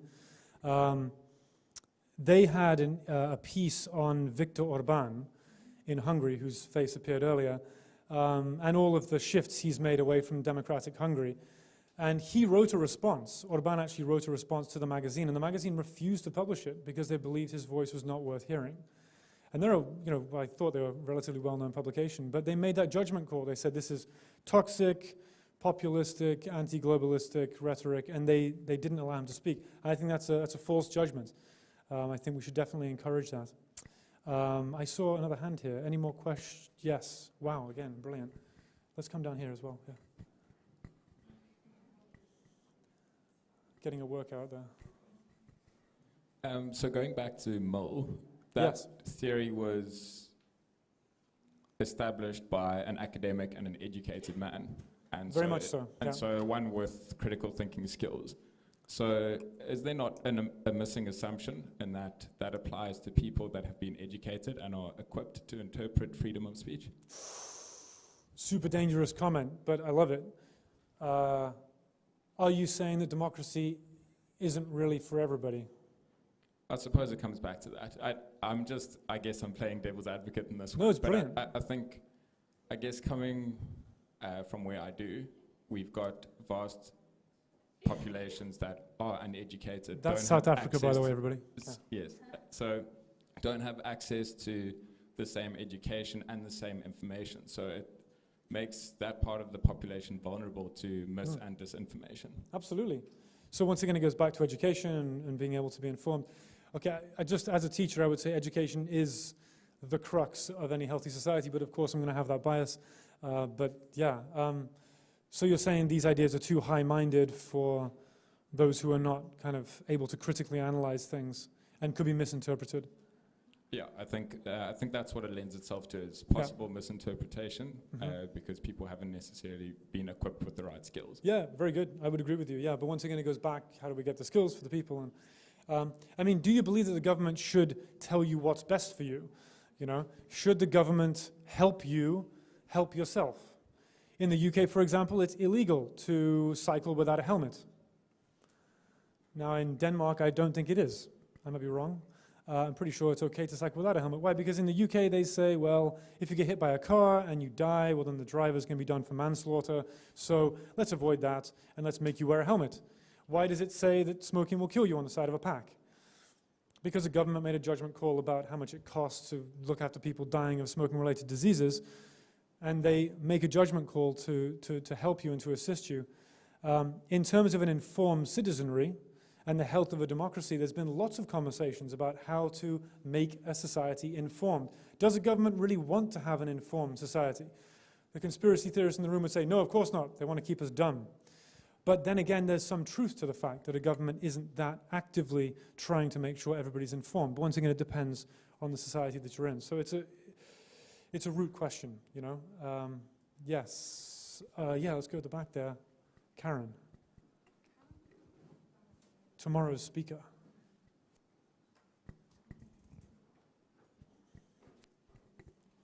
Thank you.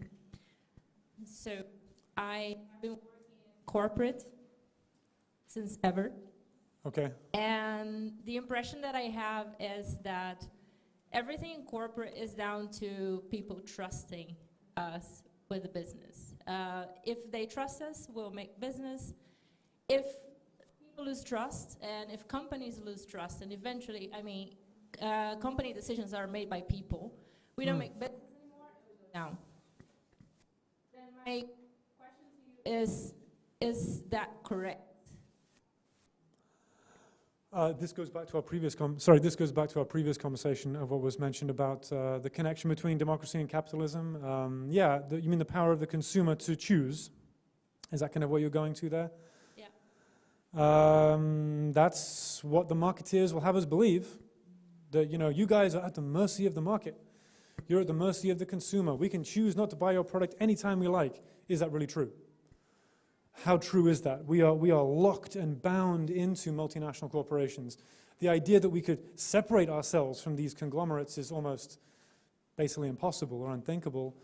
So then I'm saying you have total control of what's going on here. You have a lot of power.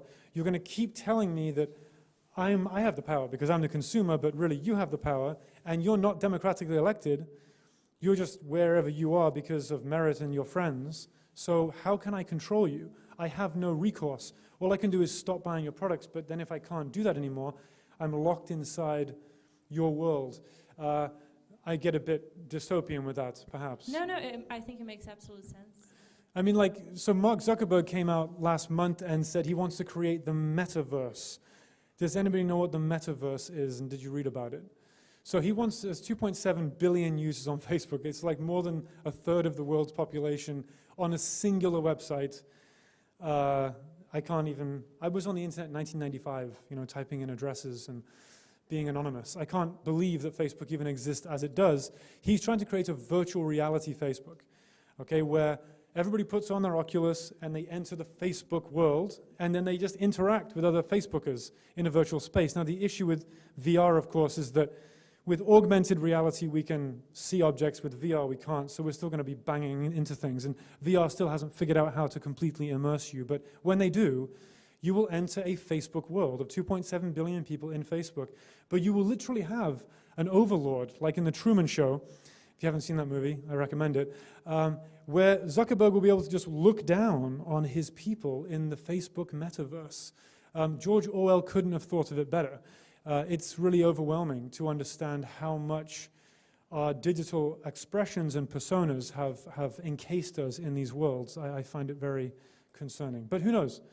I'd like to maybe wander down that road if we can. But any more questions? I saw some of the hands. Yes, at the back there.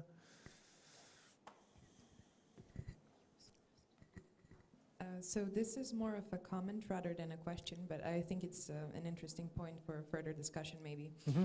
I've recently watched a video essay on the connections between envy and democracy, and the main point was that we are actually democratic because we're envious. So we're, you know, we're against being the ones who are like in a lower position. We envy people who have more than us. And what's a way to fight it? Well, let's make everyone equal so that no one is envious. They call that Marxism. It didn't work, but yeah. Yeah, the mic is on its last legs.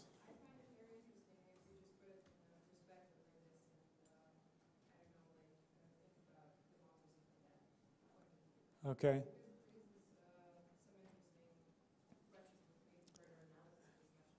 Definitely.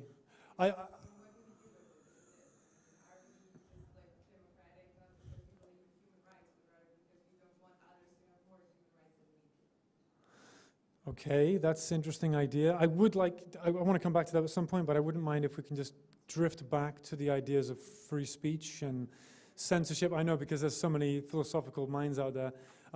Any more comments at all to the points that I've made in this presentation about where you draw the line with hate speech or with free speech? Does anybody else have any thoughts on that? What should be allowed to be said? Yes. We've got new batteries on the way. Yes.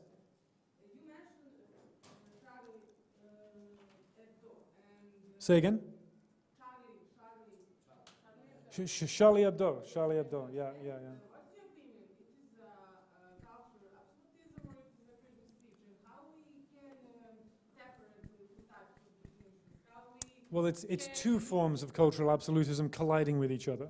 But it's the Republican absolutism of the French, and it's the Islamic absolutism of the radicals, right? They're both believing that they're totally right. So they're both colliding. In this case, what I'm really saying is this is free speech France versus an absolutist culture like those who in Islam believe that this thing should not, the Prophet Muhammad should not be depicted. But your question? But what is this? It is a freedom speech or it is a cultural absolutism? Well, freedom of speech is cultural absolutism because it's the belief that you should be able to say absolutely what you want. Right, so cultural absolutism is just the premise that whatever culture you hold it to be absolute. Okay, but freedom of speech, I can say about, I can't say bad of people if I have freedom speech, you know? I can say, yeah, of course, so that's... I can say something offensive, but you know, a freedom of speech is not when I start to talk about bad of people. When I talk badly about people, I'm sorry. Were you saying that we shouldn't be able to say bad things about people? I think freedom of speech, not if I say Oliveira, it is offense for Oliveira. I'm struggling.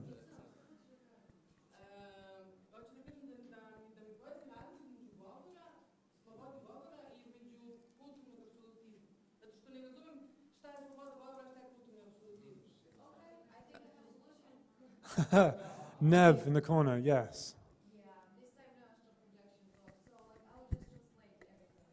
Wait, no, Mike, please, because the onliners are going to be upset. Hello, everyone. So, Milita would like to know what is the difference between the freedom of speech and the cultural absolutism? Like, where is the border between those two things? Like, when is... Well, that's the question. There's a question. That is the question. She would like to know, and she has a lot... It's relative. You know, it's flexible. It depends on the circumstances. That's actually kind of the point of the whole thing. We don't know where the line is. We try to find the line, we find the line, then the line moves, and the line moves back. There are different cases that show different things, and we'll look at specific cases in a moment that will help you see more categorically where those lines are. You mean free speech absolutism in terms of like, whatever, we'll talk about that later. We're spending too much time on that. Yes, no, that's stretch. Wait. Comments. I'm not so fast. I'm looking after you online people. I hope you appreciate that. I'm just trying to be fresh. No, you're doing brilliant, yeah. Actually, it's a comment, not a question. Okay. I think about Instagram and social media, Twitter and so on. Yeah. They ban some stuff and they say it's it's hate speeches, while they aren't. And they are taking this as, I'm not talking about Trump, but there are many cases that they ban context in the name of hate speech, but it is not. And they have their own agenda at the end. So they are banning content depending on their agenda. Okay, but what is their agenda? I don't know it. So it's not I think clear. you do. It's not clear. Yeah, actually, it's not clear. Sure. I mean, if you look, imagine you're Mark Zuckerberg. What's your agenda? Money.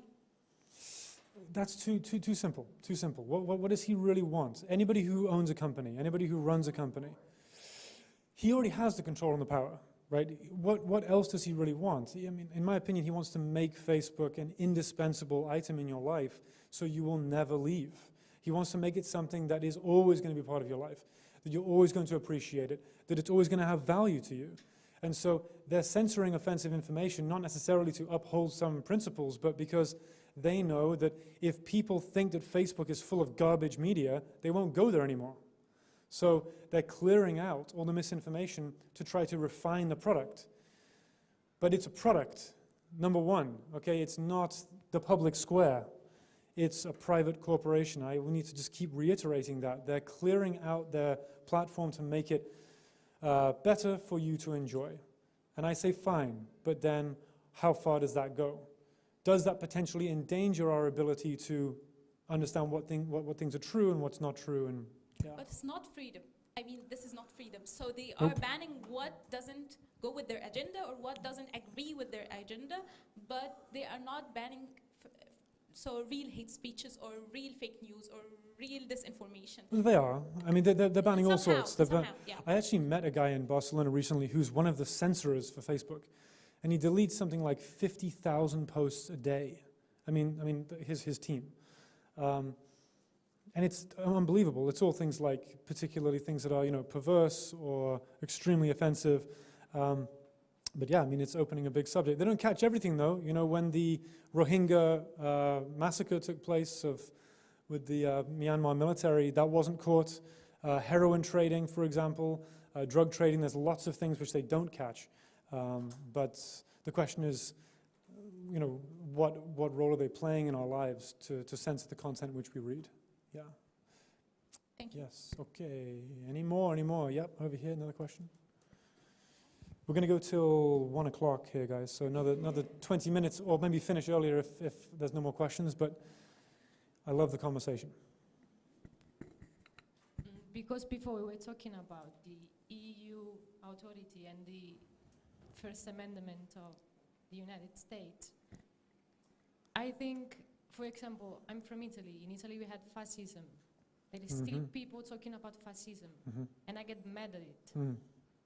But still, I think that if we don't have an alternative, if we don't have another story, if we only have a single story, we don't stimulate our brain to discuss. So somebody who has had a country that went through fascism, it maddens you to know that there are fascists in your country, wants to allow fascists to speak in order to maintain the conversation. Yeah, I mean, I really get mad to people that still talking about fascism, that they deny that kind of politics and stuff. But still, I think they should talk. They should say what they think, because otherwise, if we only have one color, if we only have a single story, we will, as you said before, thesis and antithesis. So we have something new. Otherwise, it's like our brain is not stimulated enough. So do you think that European countries that ban Holocaust denial have gone too far? Yeah. Does anybody else agree with our speaker? I see heads shaking. I'd love a comment from somebody else who perhaps disagrees.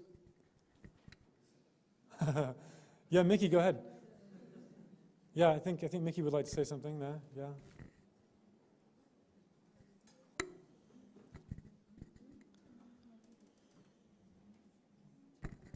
Sorry for hogging the mic. Keep this going. It's just something very, very close to me, especially with my upbringing for it. But denying, as you said before, facts, it's not an opinion. It's not, you're not denying an ideology, you're not denying the perspectives of what the Nazis stood for as such. You're denying a fact, which is something separate. So it's not you're denying an opinion or denying their speech, you're denying a fact. And I think for you to deny a fact means you create a false world. So should we have equal punishment for denying facts like the earth is round? I think it also leads to the same point you said with Mills about if it causes harm. And the point I wanted to raise before was to do with you had free speech versus the if those people who were the neo-Nazis allowed to go down. The way you explained it was stating that they were denied because of the reaction from the Jews potentially giving violence.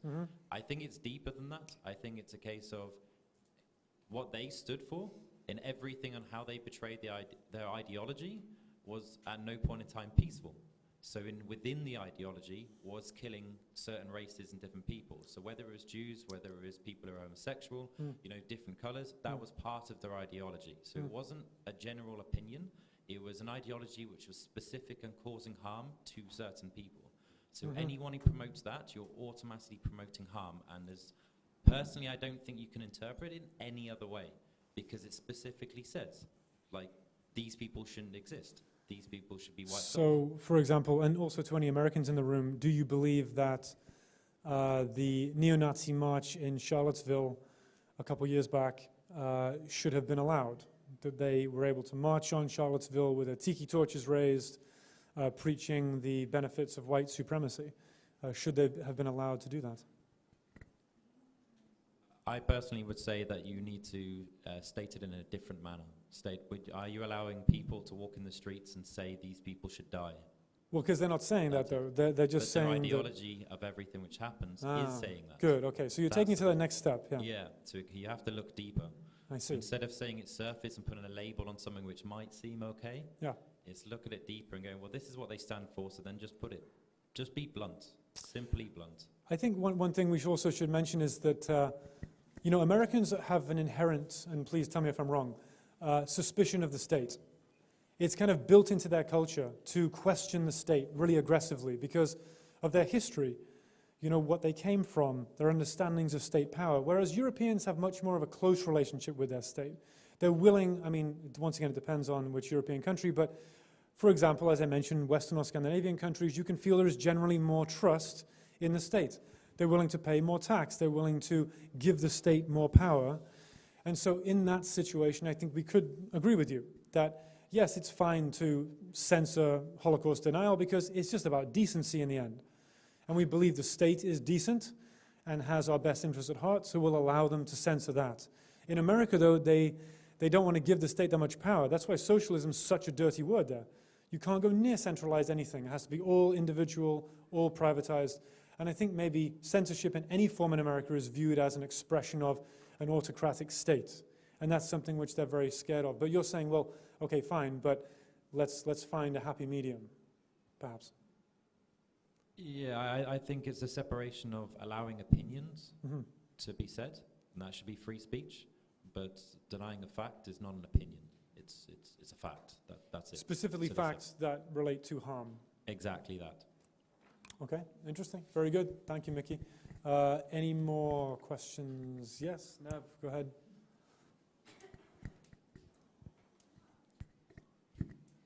So I just wanted to say about the perception of American democracy in my country. In 1999, they gave us democracy with bombs. And they said, like, bombarding. And they said, we are bringing democracy to Serbia. And I'm not sure, is it this freedom of speech thing and democracy related with killing someone or pushing or putting the nose in someone else's politics? But the way how we are perceiving this, like I can only say for my country and the politics here, is that democracy became a very rude thing, something like you don't want to have since 1999, and still people are perceiving this, like all of this speech, like according to something that happened like 20 years ago. No, I get you. I would just say, you know, it's not about, I mean, okay, America had a geopolitical agenda. We don't need to go down that road too much, but they wanted to subdivide the Balkans. Okay, Serbia was too powerful after Tito died. Also a very close ally with Russia. You've got to sever that connection and weaken Serbia as much as possible. They encourage the creation of Montenegro. They encourage the creation of Kosovo to take away, or Montenegro to take away the coastline of Serbia. Serbia has been wrapped up in the US tentacles since the end of Tito's era, and I would say they just use democracy and freedom as their propaganda machine to make sure that American people back home will back the foreign policy decision. It's just straight geopolitics. It was a divide and conquer policy from the end of Tito to make sure that there wouldn't be a regional hegemon in the Balkans, which has always been Serbia. So they've constantly tried to weaken Serbia and make sure that they are on the back burner, and or the back foot, let's say. And that's an opinion of mine, but I think that the use of democracy and freedom in those contexts is purely propaganda to make sure American people don't get upset. Because they react to those things. You know, every populace, every nation reacts to certain language, you know, and Americans react to democracy and freedom quite viscerally because of their constitution and their history and everything else. So it's used sometimes against them. What do you think of that? No, I'm on the same page as you are. I'm just trying to explain the contextual thing because like we are in Serbia and trying to explain actually like in which way like we are now like what we are actually thinking about democracy. I'm not trying to raise up any hard topics, like, you know, it's not my thing. I'm just trying to understand because like, and also when we are talking about like socialism and all of those things, the most of people now are very nostalgic, and we were talking about this before, like in my country, about this time, about Tito, and I find it very interesting, like especially for the research, and like that they thought actually that they were in some very nice environments, democratical, whatever, they were happy. So, like I'm not still sure did socialism work well or not. I think it will be the time to see, because it was interrupted, right? Big one. Yeah, I mean, he was a very loved man, Tito. His funeral was filled of, yeah, I know. He's like, I think a lot of Yugoslavs, if you'll excuse the term, are kind of saddened by the loss of that man and the loss of the experiment that he was conducting. But times change, things move on. Yes, I don't know enough about democracy in Serbia and the plight of it, but you're kind of stuck between a rock and a hard place a little bit, you know. The difference between, you know, Russian relations and EU membership, really tough. And I wonder where things will go for Serbia in the future. Yeah. Any more comments or questions? Yes, at the back there.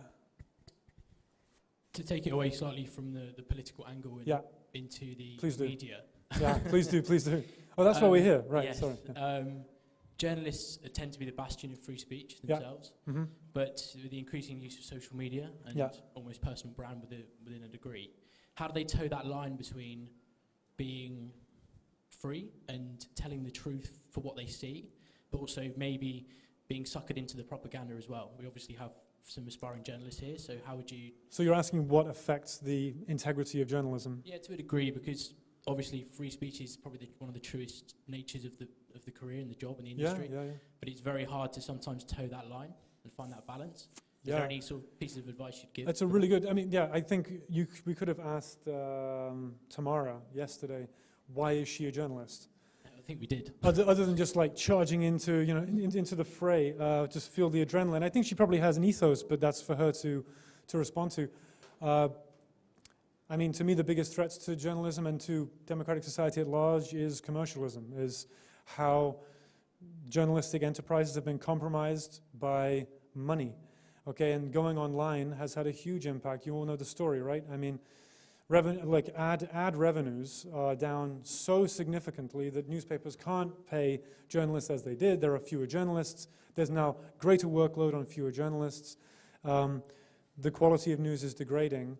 Am I touching on what you're asking? Yeah, I think so. I think that's a good point in terms of news becoming more of a citizen journalism as well, with everyone able to tweet and say their own truths whenever they want or feel they need to. So I guess it's whether journalism is still that last part of what we would have called a more true free speech 30 years ago. The fourth estate, yeah. Yeah, I'd like to believe so. I think it's a very honorable profession. Absolutely. The one thing about the kind of individual journalism, like you can all say whatever you like and you all have opinions, and I'm encouraging you to speak, right? This whole thing has been about know yourself, understand where you come from, who are you, all that kind of stuff. But there is also the question of, well, just because you can speak, should you? And there's often a saturation of opinion, and I think that's one of the issues online, that there's just this explosion of opinions and content, and that may be one of the reasons why misinformation and conspiracy are spiking so much, because people don't know what's true anymore, because there's such an inflation of opinion. And I think that's really jeopardizing journalism. Like, good quality journalism is being affected by people who are not at all skilled in what they're doing, but yet their voices are being heard because of, once again, clicks and that whole kind of commercial thing. I really believe that commercialism is one of the greatest threats to democracy worldwide. Like, I will just put it there. Yeah, perfect. Is that right? Okay. All right, thank you very much. Are there any more questions at all from anybody? I think we're just about done. There was a long Q&A. Thanks so much, everybody. It was a real pleasure. Thank you, thank you. Okay.